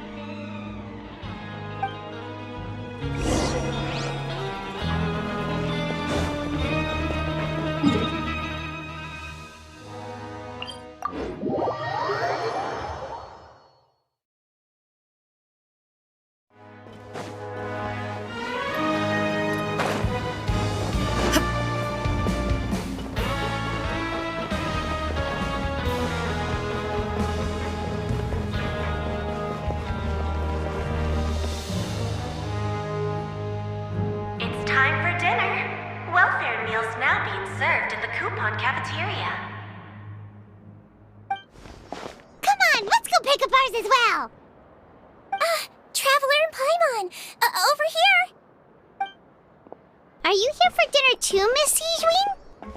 And I'm taking the opportunity to prepare Miss Cloran's dinner as well. Huh. You're right. She's actually sitting in the fortress cafeteria. What would you like to eat? Yep, you can. I've already talked to our chef, Mr. Wolsey. It's all on me today, so you can get whatever you'd like. Me too! Don't forget Paimon! No problem.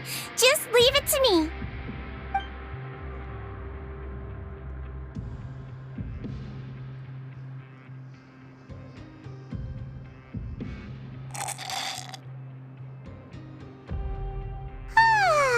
So delicious. Paimon's so happy. Paimon wants to feast like this every day. Feeling full yet? How's the food?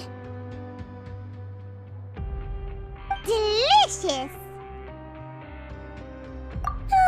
I'm so glad to see you all so happy. Oh, see, the expression on your face just now? The muscle here just moved, which suggests that you're feeling quite relaxed at the moment.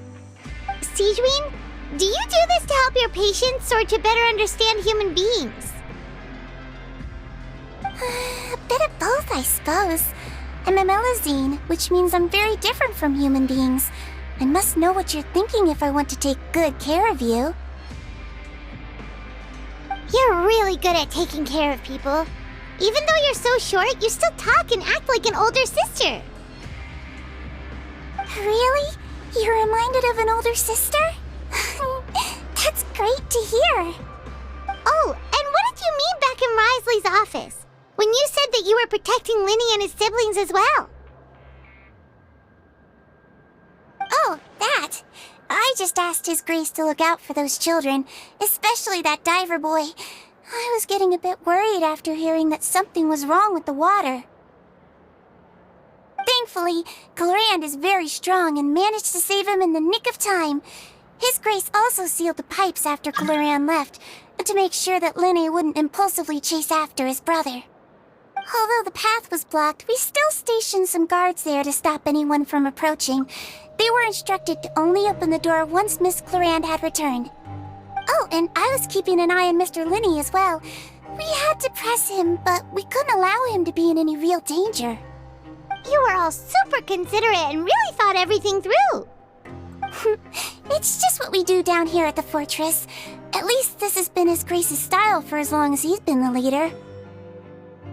Oh, I really wish Monsieur Nervula would come down here more often too. I feel like he'd like it here, with all the darkness and chaos.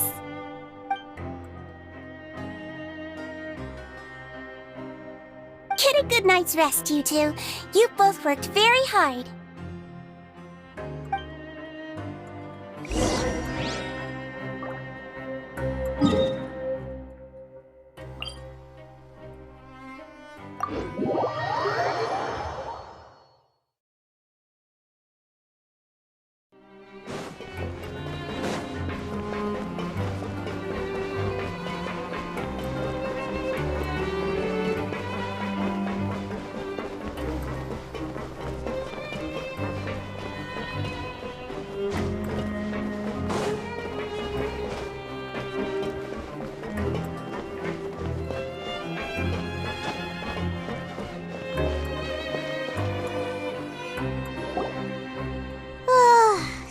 has happened. Paimon just feels absolutely exhausted now that she's finally relaxed. Paimon's super sleepy. Are you sleepy too?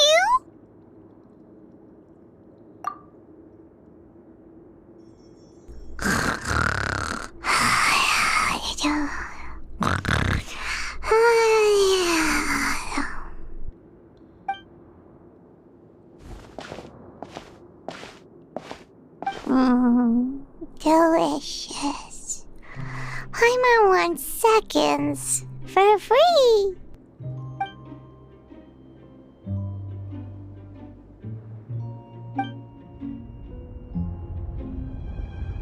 Out of my way! Get out of my way! What happened? Why is everyone running? No idea, but something must have happened. Stop asking!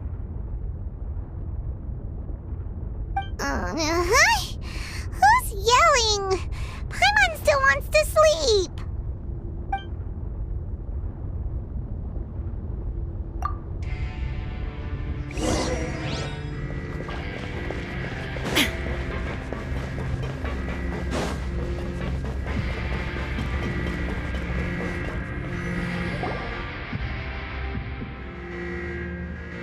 What happened?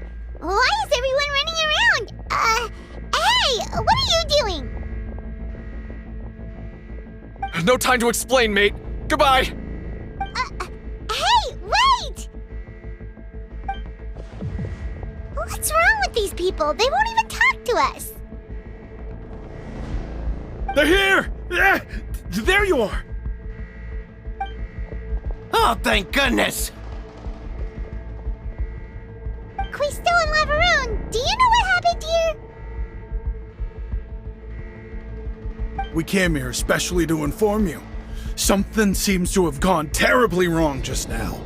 His Grace is telling everyone to evacuate and get out of here. Lavaroon was saying you two are new here and you don't have many friends, so you might slip through the cracks. Haven't you heard all the stories like that? An evacuation is successfully completed, yet you only find out once you do a head count that 1 or 2 people are missing. Wait, weren't you the one who brought that up? Why is it suddenly my idea? Hey, shut up! Okay, whatever. The point is, you should come with us. Yeah, he said to get as far away as possible, upwards and outwards.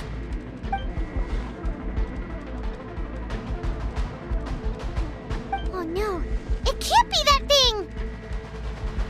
Whoa, wait, what? What? Hey, where are you going? We have to go find the Duke! You two just go and get out! Go on without us! Hey, hey! Be careful! Attention! Please evacuate upwards and outwards, upwards and outwards. If you're already at the topmost layer, then try to move as far outwards as possible.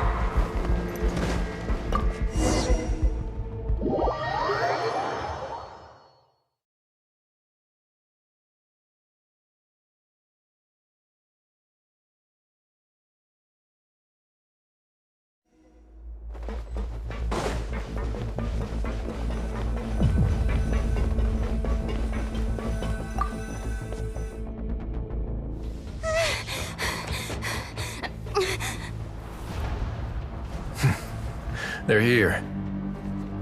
Just like I said. What happened? Huh.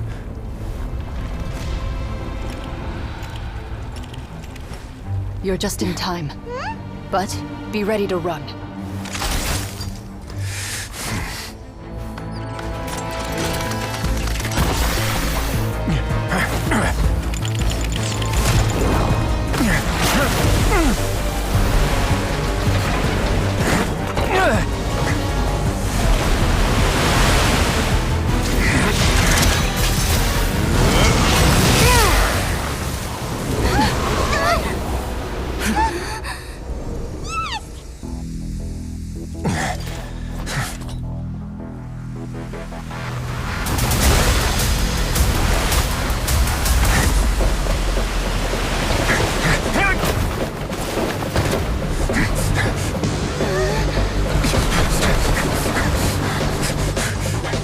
Three, 2, one.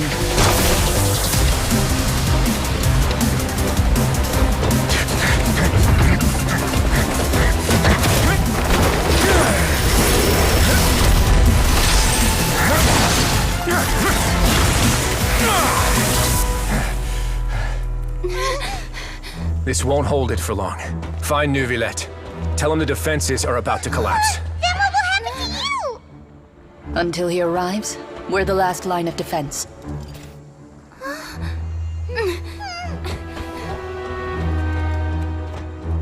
The gate. How long do you think it'll hold? That depends on us.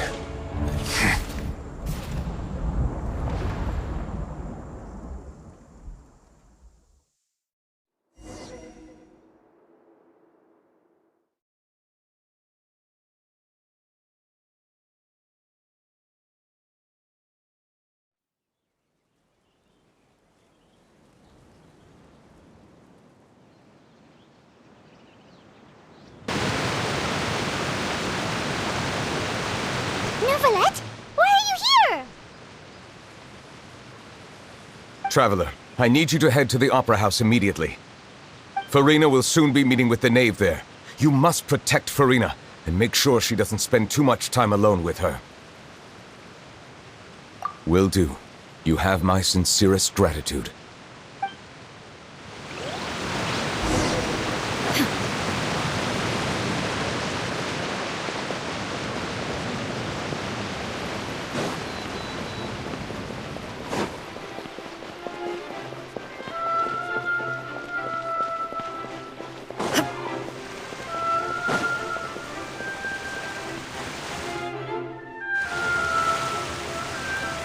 Look, there are a ton of Fatilian Palais Mermonia people over there.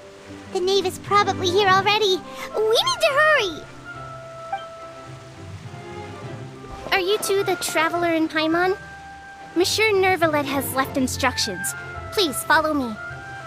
Though I'm sure he's already explained, this should be a mostly cordial conversation, unlikely to give rise to violence. But it would be most appreciated if you could protect Lady Farina to the best of your abilities.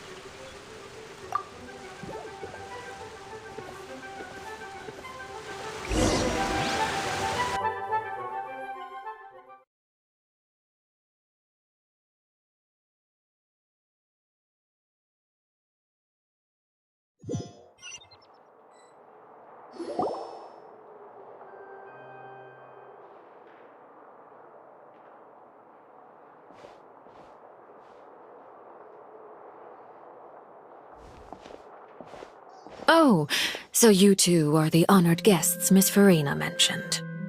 Of course, of course! How could they not attend a meeting such as this?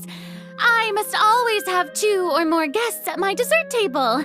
Otherwise, the occasion would be too lonely and unbecoming of my station. It is my pleasure to make your acquaintance, traveler. I have heard much of your accomplishments. I am the Knave, one of the 11 Fatui Harbingers.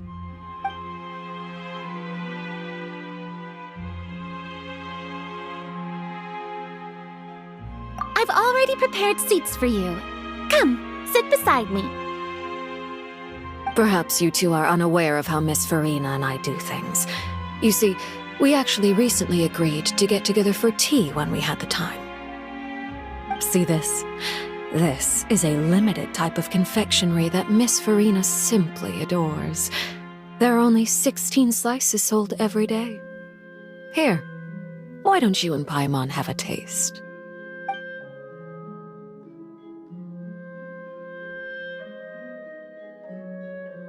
Traveler, what do you think of this cake? That's good to hear. So what Child said was on the mark after all. You do share a taste in desserts with Farina and I.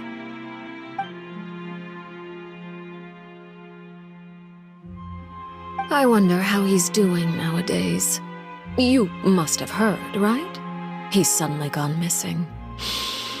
I'm really worried about his safety, you know. Here's to hoping that he's an excellent swimmer.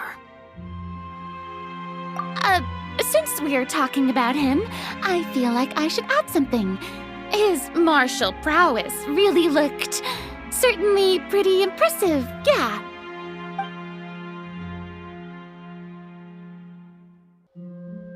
Oh, so you're also familiar with his aptitude for fighting, Miss Farina. Oh, right. I almost forgot. Child was subdued by Udex Nuvillette right in front of you. Against ordinary people, my colleague would never be on the back foot. But alas, he just never imagined he'd run into such a person. I must express my admiration for Monsieur Nuvillette. Coming from you, that's not surprising at all. But I thought you would be happier to hear the news. Of course, but it's still a bit of a shame. You see, I would have been far happier had I received this news somewhat earlier. As you well know, a long time has passed since Child disappeared.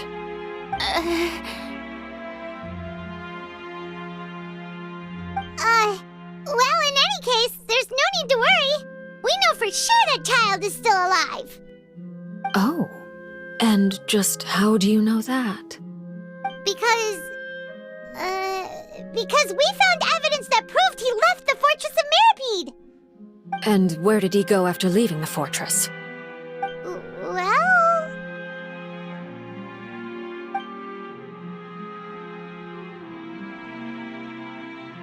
The Fortress of Meropide lies deep beneath the waves. Unless he pranced right out of the main gate, he must have had to swim for it. Do you have any proof that he surfaced safely? Ah, that is good news at least. His sister Tonya sent a letter to Fontaine not too long ago. Since he was unfortunately unavailable, I picked it up on his behalf. Do you have any idea how he usually writes back to his family? Dear Tonya, your letter made me feel like we were still enjoying our time in Snezhnaya together. I'm currently admiring the scenery on the streets in front of the opera house. Is it something like that?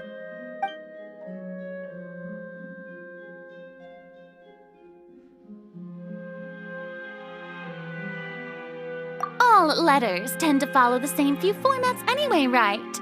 As long as the contents are accurate, it doesn't matter so much how it's written or how it's worded.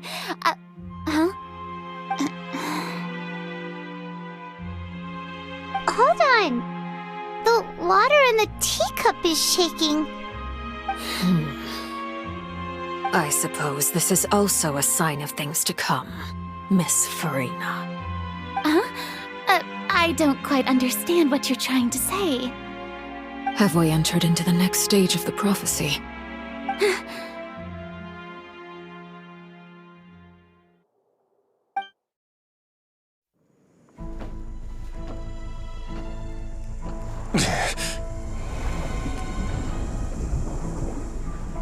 My thanks to you both.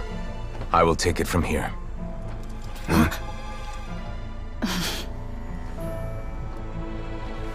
Sure you don't need a hand? Quite sure. Wow. So, what's your secret, huh? Let me guess. Nah, who knows? Maybe it's just your sense of responsibility. Sounds about right.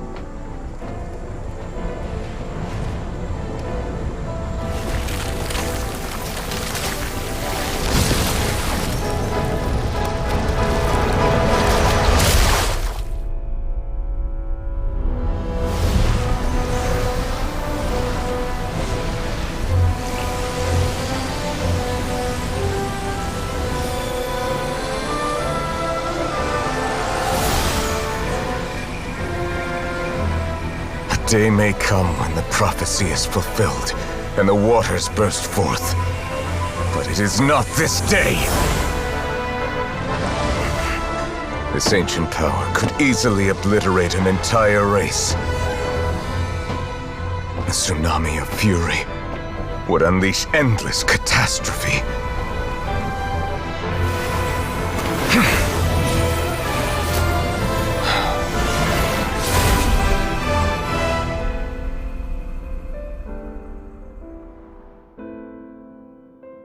This sentence is too severe. Forgive me for overruling it.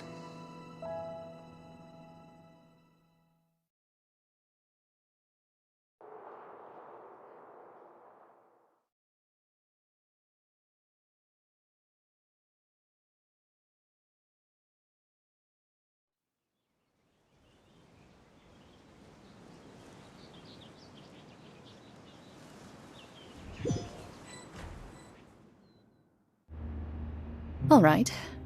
Seems like the problem inside has been suppressed. Let me guess, we're safe for now. Indeed. But only for now. I win this bet. You owe me a present. Very well. It was indeed just as you said. You made a bet? We made a bet on the size of your entourage. Cloran thought you wouldn't come down by yourself. I figured you would have at least brought a few people along for appearance's sake. It appears I underestimated just how confidential the mission was. Shouldn't you have gotten used to confidential missions by now? That's just how the courts operate. So what gift must the loser give? Tea? He already has tons of tea in his office.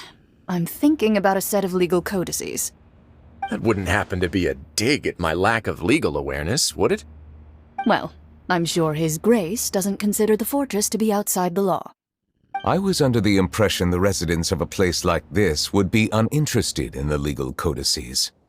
That was obviously a joke. Anyway, you've still got some unfinished business to attend to in the overworld, correct? No need to stay here if you have a pressing matter. We all know you can't leave Palais Mermonia for long. Thank you. I hope everything went smoothly with the Fatui Harbinger.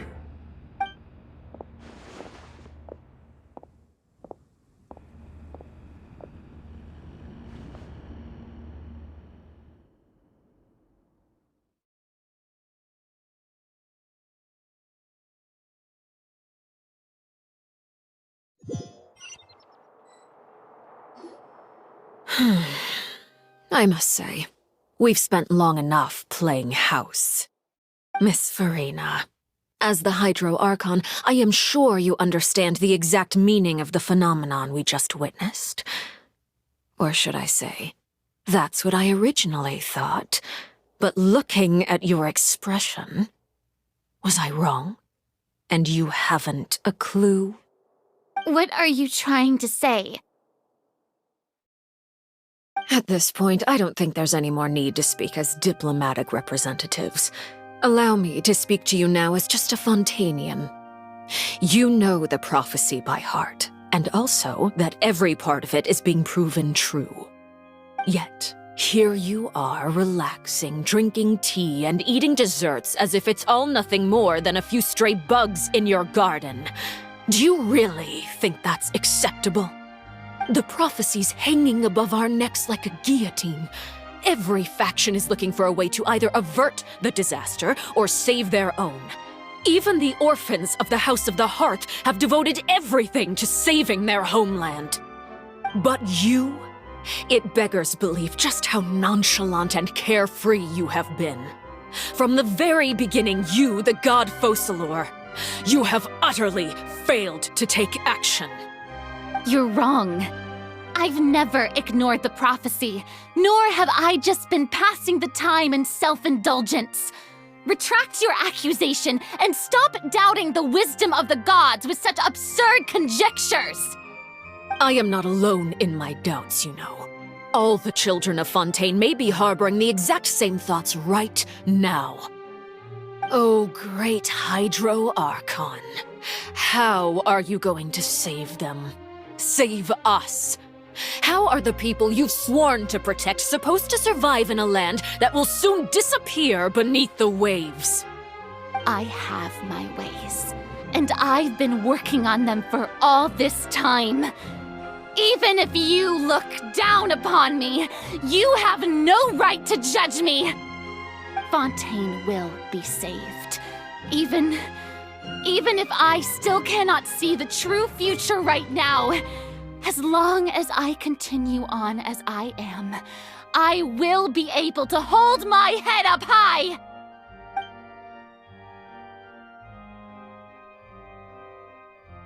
Then I ask you, Miss Farina, just what have you been working on?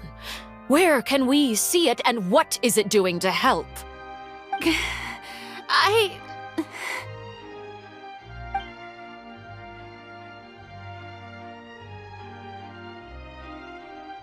My machinations are just like the prophecy itself.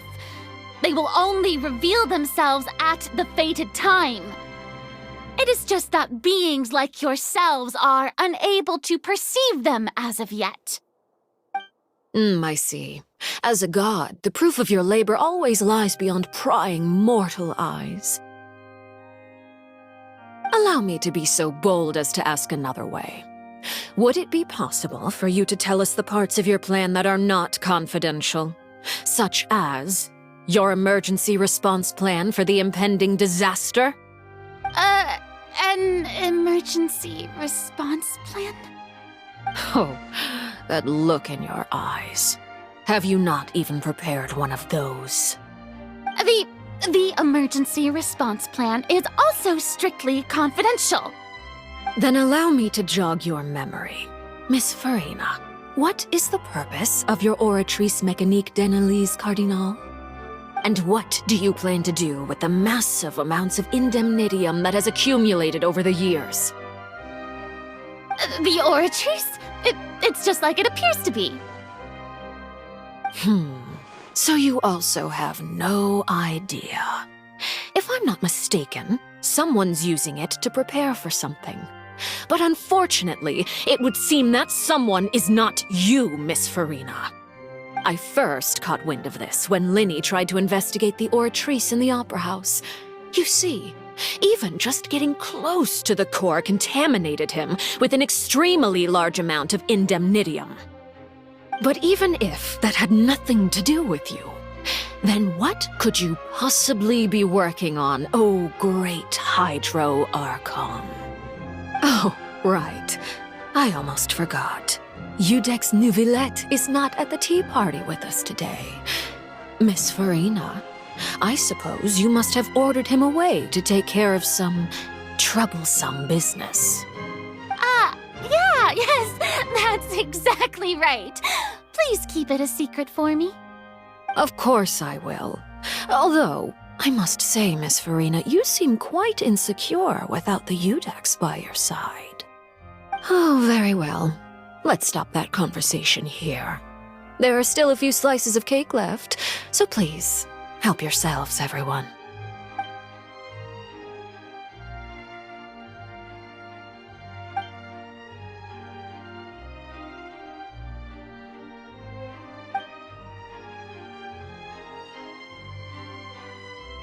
Traveler, I heard that you were recently commissioned to handle a few matters on behalf of the Udex.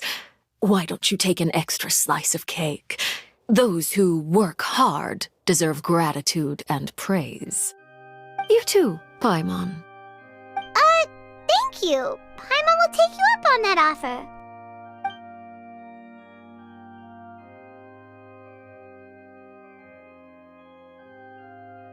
Oh, Paimon's super full. That cake was great. If it's on my tea table, it must be of the highest quality. Yes, and we must thank the knave for bringing these over as well. You're welcome. I'm sure the cake also felt greatly honored to be featured at Miss Farina's table, and I was merely catering to Miss Farina's tastes, seeking a chance to chat over tea. It is getting late. Why don't we call it a day? There are still a few matters that I need to take care of, so I must take my leave now. Very well. We'll end it here.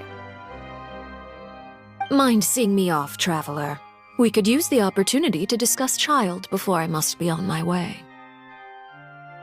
Paimon's coming too!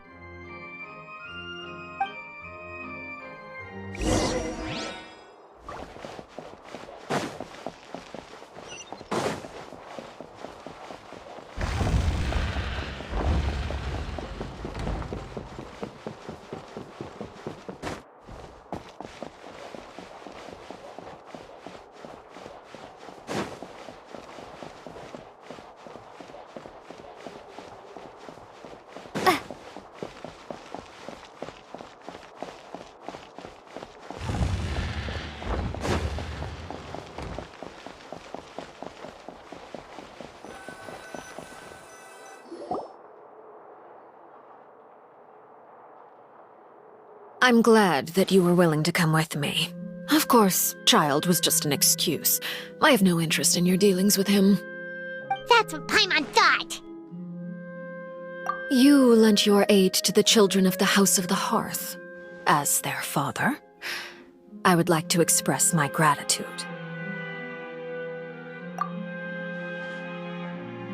That was all.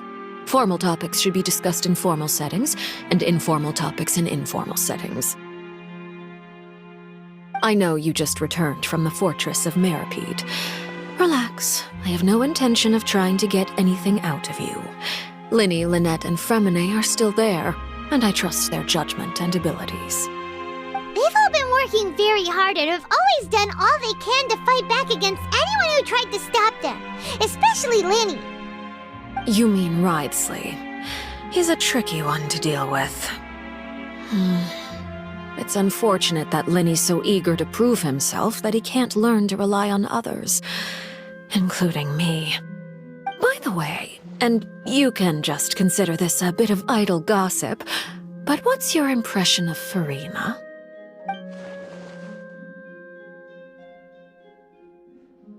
You are outside of our disputes, and the freest person in all of Fontaine, able to move around most easily.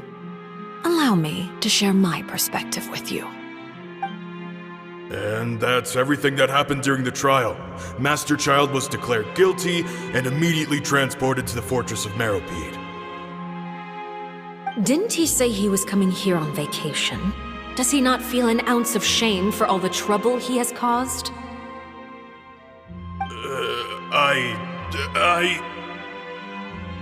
Forget it. He did give us an opportunity. I will be meeting someone shortly. Do you require help with any preparations? No need. I will take care of it myself. I need to meet with Furina, the Hydro Archon. She is at the heart of Fontaine. But what's fascinating about her is that she often seems more like a celebrity than a working Archon. Oh? Come over here, you little critter, you!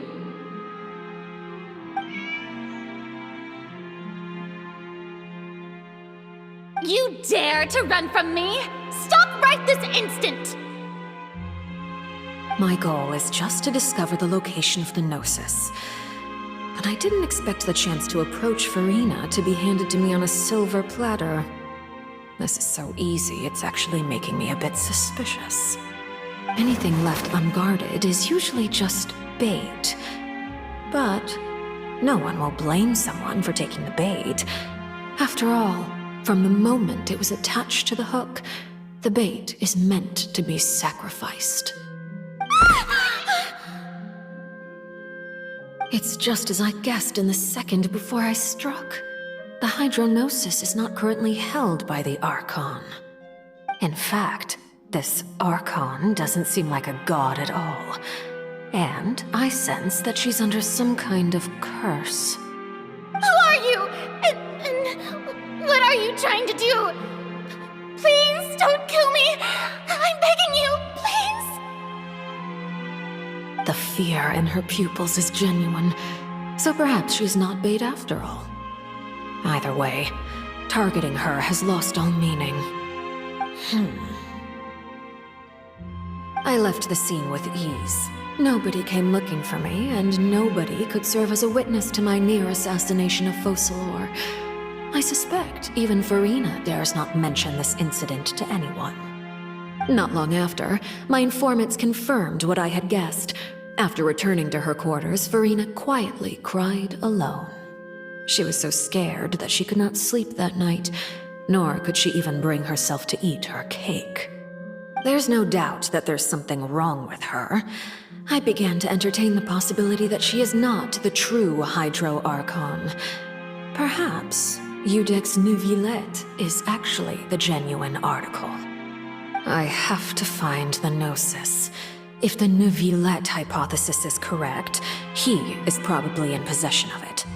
Alternatively, it might have been hidden in a place that's hard for ordinary people to access. Yes, Father. My dear children, Please speak. News from the fortress of Menikmati. Master Child has gone missing.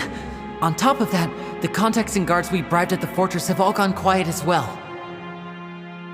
Probably the handiwork of that Wriothesley. I'm afraid so. This is a good opportunity. The value of a harbinger is much higher than most would imagine. We now have an excuse to exert diplomatic pressure on the Fontaine authorities. Set up a meeting for me. I would like to meet the Hydro Archon and Iudex Neuvillette. Oh, and I have an additional mission for you three. Yes, Father. Tartaglia's disappearance was not a part of my plan, but I can use it to make a breakthrough. With this as my excuse, I can ask for an official audience and continue my investigation of Farina and Iudex Neuvillette. The initiative belongs to the House of the Hearth. My wish to investigate the fortress of Menikmati will be a front. Linny and his group will be responsible for the actual intelligence gathering.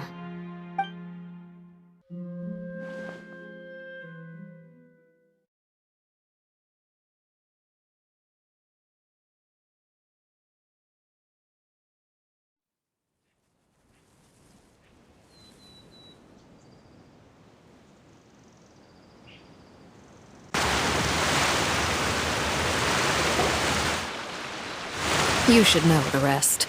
Linny's group is quite close to you, so they wouldn't have hidden anything from you. You attacked the Hydro Archon? It wouldn't mean anything, even if you shouted it from the rooftops. After all, even Farina herself is still pretending that nothing of that sort ever happened. Alright then. I've now had 2 chances to enjoy tea with Farina. I have to say, the leadership of Fontaine is even more inscrutable than I had imagined. I once surmised that Iudex Neuvillette must be the Hydro Archon, but now, that doesn't seem right to me either.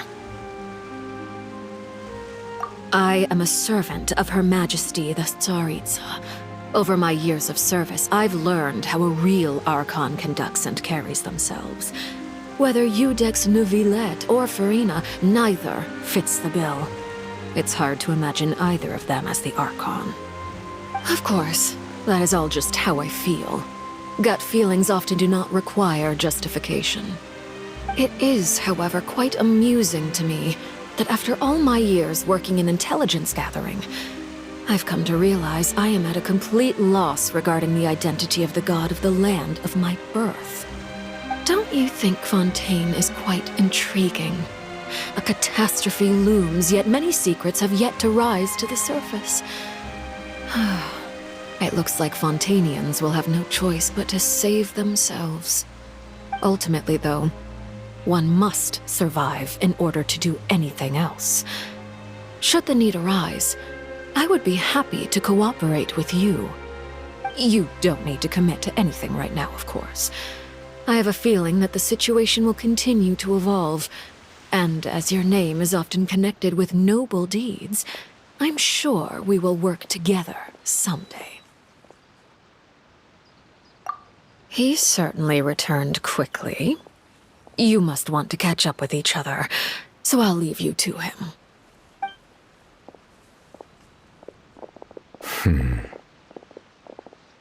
Neuvillette, is it over? For now, yes. But this issue will prove quite thorny in the long term.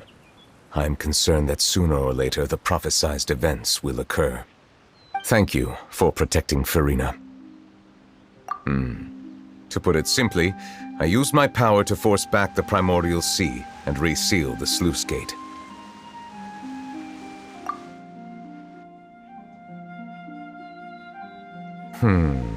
So as expected, the knave has turned up the pressure on Farina.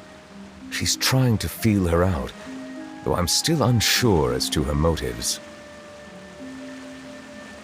Permission granted. Whoa. It can't be that you're the real Hydro Archon, right? But that's just a speculation on our part, though. You can't tell us? Then that's okay. We can talk about something else. We won't try to force you. You guys in Fontaine are super strange. If by the phrase, you guys, you are referring to Farina and I, then although I'm not sure just what you are trying to imply, I must clarify that I do not share her positions on a multitude of topics. I believe so. The fortress has a long and complex history. It has seen much grief and suffering. And now, another catastrophe will soon be upon us. I mourn this turn of events. Huh? Why is it raining all of a sudden?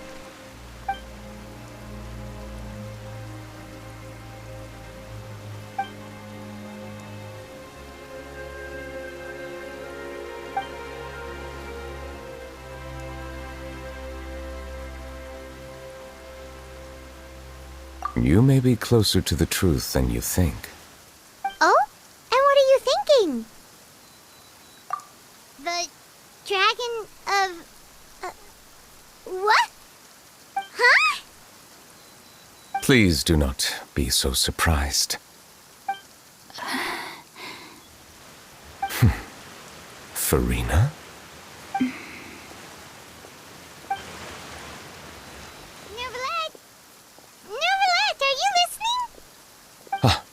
My apologies.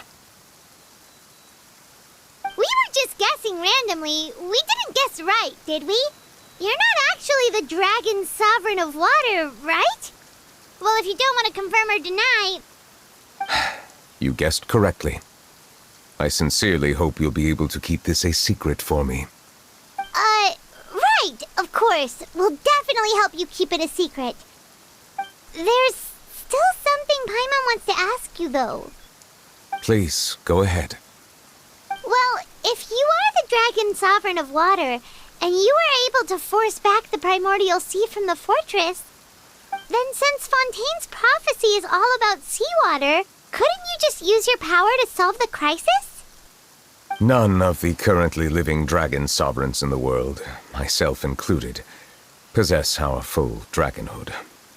They say that when the first usurper arrived on Tivat, they seized a part of the dragon's power. Today, that stolen power is the basis of the Archon's authorities. There are 7 elemental Archons and 7 matching dragon sovereigns. The dragon sovereign of water who lived through that era perished a long time ago. As their successor, I know far less of that part of our ancient history. In any case, I believe I will not be able to do much unless the Archon disappears and returns their elemental authority to me. Given the status quo, however, I would recommend finding another way to deal with the prophecy. Oh, so even you can't solve it. I still have some urgent matters to attend to at my office. If you have any more questions regarding ancient history, you are welcome to discuss them with me at a later time. Please go right ahead. There's a place that Paimon wants to go too. Traveler, why don't we pay another visit to the Fortress of Menikmati? Paimon is a little worried. We'll see you another time. Take care.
Now guess, what suit will this next card be?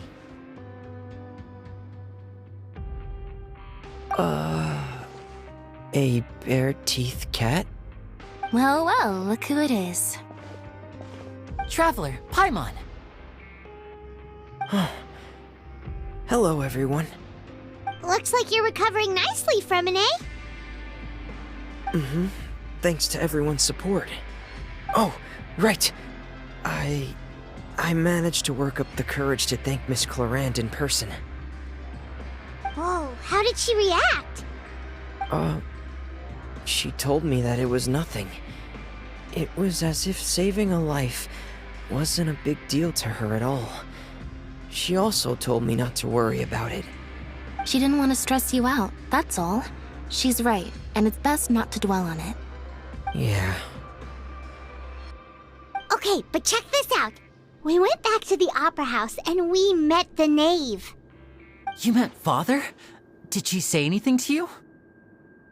She said a few things that were, a bit hard to understand. And also that she's looking forward to working with us in the future. Her attitude towards you is even better than what we'd imagined. That's fantastic. You should believe her.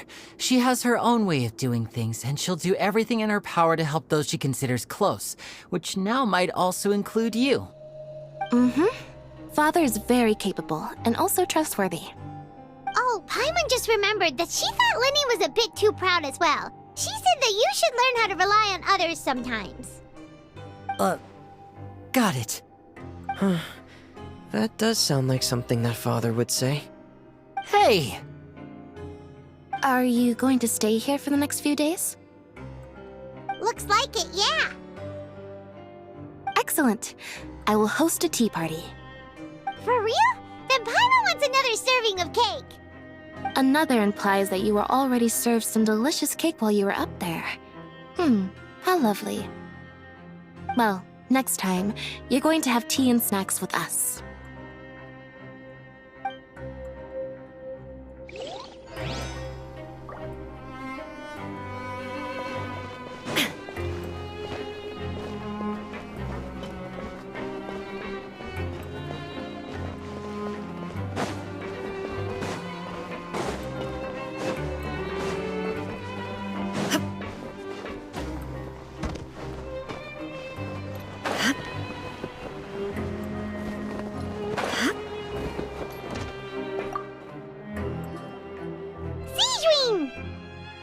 Traveler! Paimon, you're back!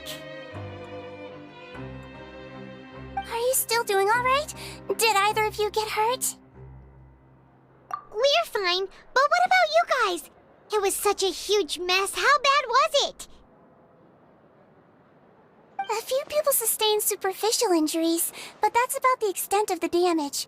Monsieur Nervulette paid us a visit. It was all thanks to him that we managed to suppress the crisis for the time being. Of course, we must also thank you for the help you provided. How did Nervulette know that he was needed here? Well, Monsieur Nervulette has strong resonance with the hydro element. When the water level rises, he can feel the waves produced. I ran into the bombshell bros while bandaging the injuries of the wounded. They were mumbling the whole time about how you just ran down without a word.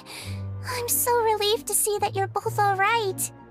If you're not too pressed for time, please stay with us a few more days.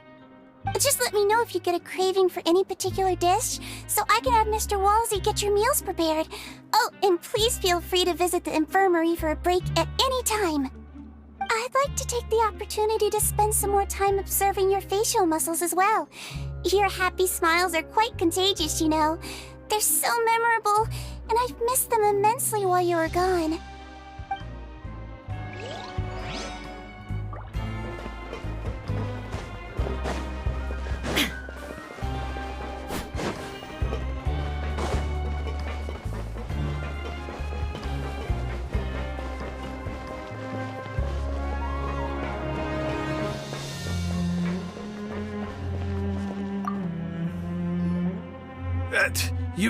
You guys are back?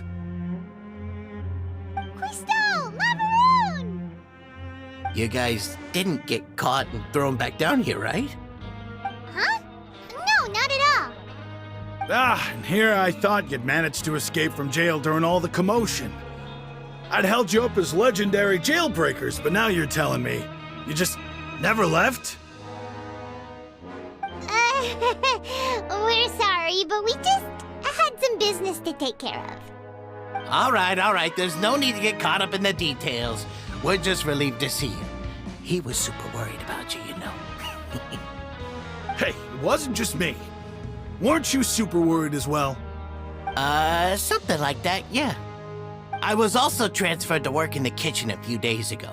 I can still hear Quisto mumbling to the carrots. Are those two all right? Do you think they made it out alive?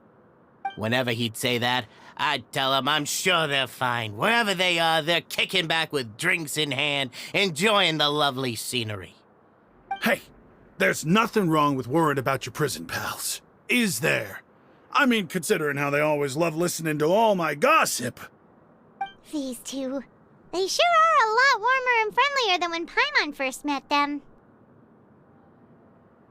Oh, well, if you say so. I'll be watching you to make sure you finish every last bite.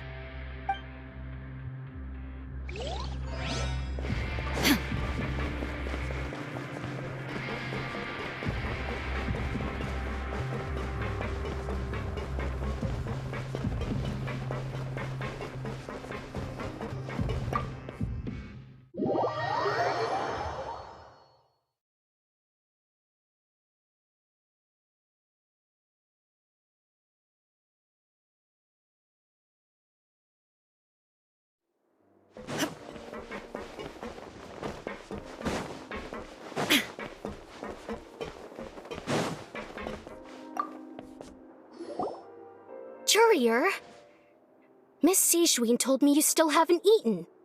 Yeah, I was working on something, so I forgot. That's no excuse for... Huh? What's you two? Courier, Lurvine, we're back! Hello there. It's been quite the mess here recently. How have you been? And you? Are you still taking the secret passageway from the infirmary to work on the ship? Yep. That is still top secret, though, so don't say a word to anyone. It can be a bit annoying when there are lots of people in the infirmary, but I still prefer taking that route over the one from the Duke's office. I mean, the infirmary does make it easier for you to slack off. Oh yeah?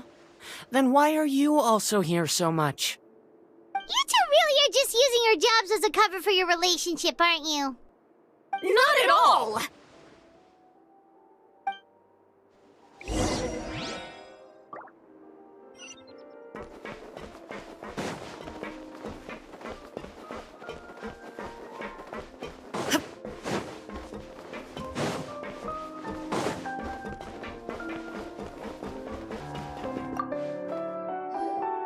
Do my eyes deceive me, or did I just see two inmates come back after making it to the surface? Some strange winds blowing of late. We wanted to see how the fortress is doing. Is everything still all right? We're fine, for the most part. Neuvillette came down and took care of the worst of it. If that's the case, why don't you just ask him to stay here? Oh, yeah, what a brilliant plan. Let's go convince the Udex himself to exchange the courts of Fontaine for a puddle of water in the middle of nowhere. He came here in a hurry and left without even stopping for a cup of tea. He did remember to take Miss Sijween's gift with him, though. He sure sounds super busy. Miss Cloran has left as well. She also took her gift from Miss Sijween. Were the gifts milkshakes? Neuvillette got the milkshake. Clorand received lipstick instead. Those aren't even remotely alike. Well, it's Neuvillette's own fault for making Sijween worried about his health by working so much. But besides that, our head nurse is still pretty fond of picking out beauty products for the ladies. Oh, and I have some gifts here for you as well. Are these from Sijween too? Nope, they're from yours truly. You've already wrapped up your work at the fortress, so you can return to the surface at any time. You haven't yet served your full prison term, however, so you may continue to use your cell until your term is up. For real? Then we could stay here for a really long time? You may access the cafeteria for free. Hooray! Just remember to come complete your paperwork once it's time for your release.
We're back in our cell again.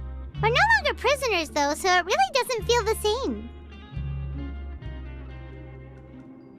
Sure feels that way.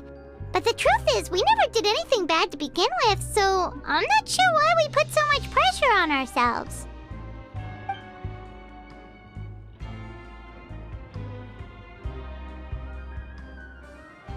Huh? How did you know?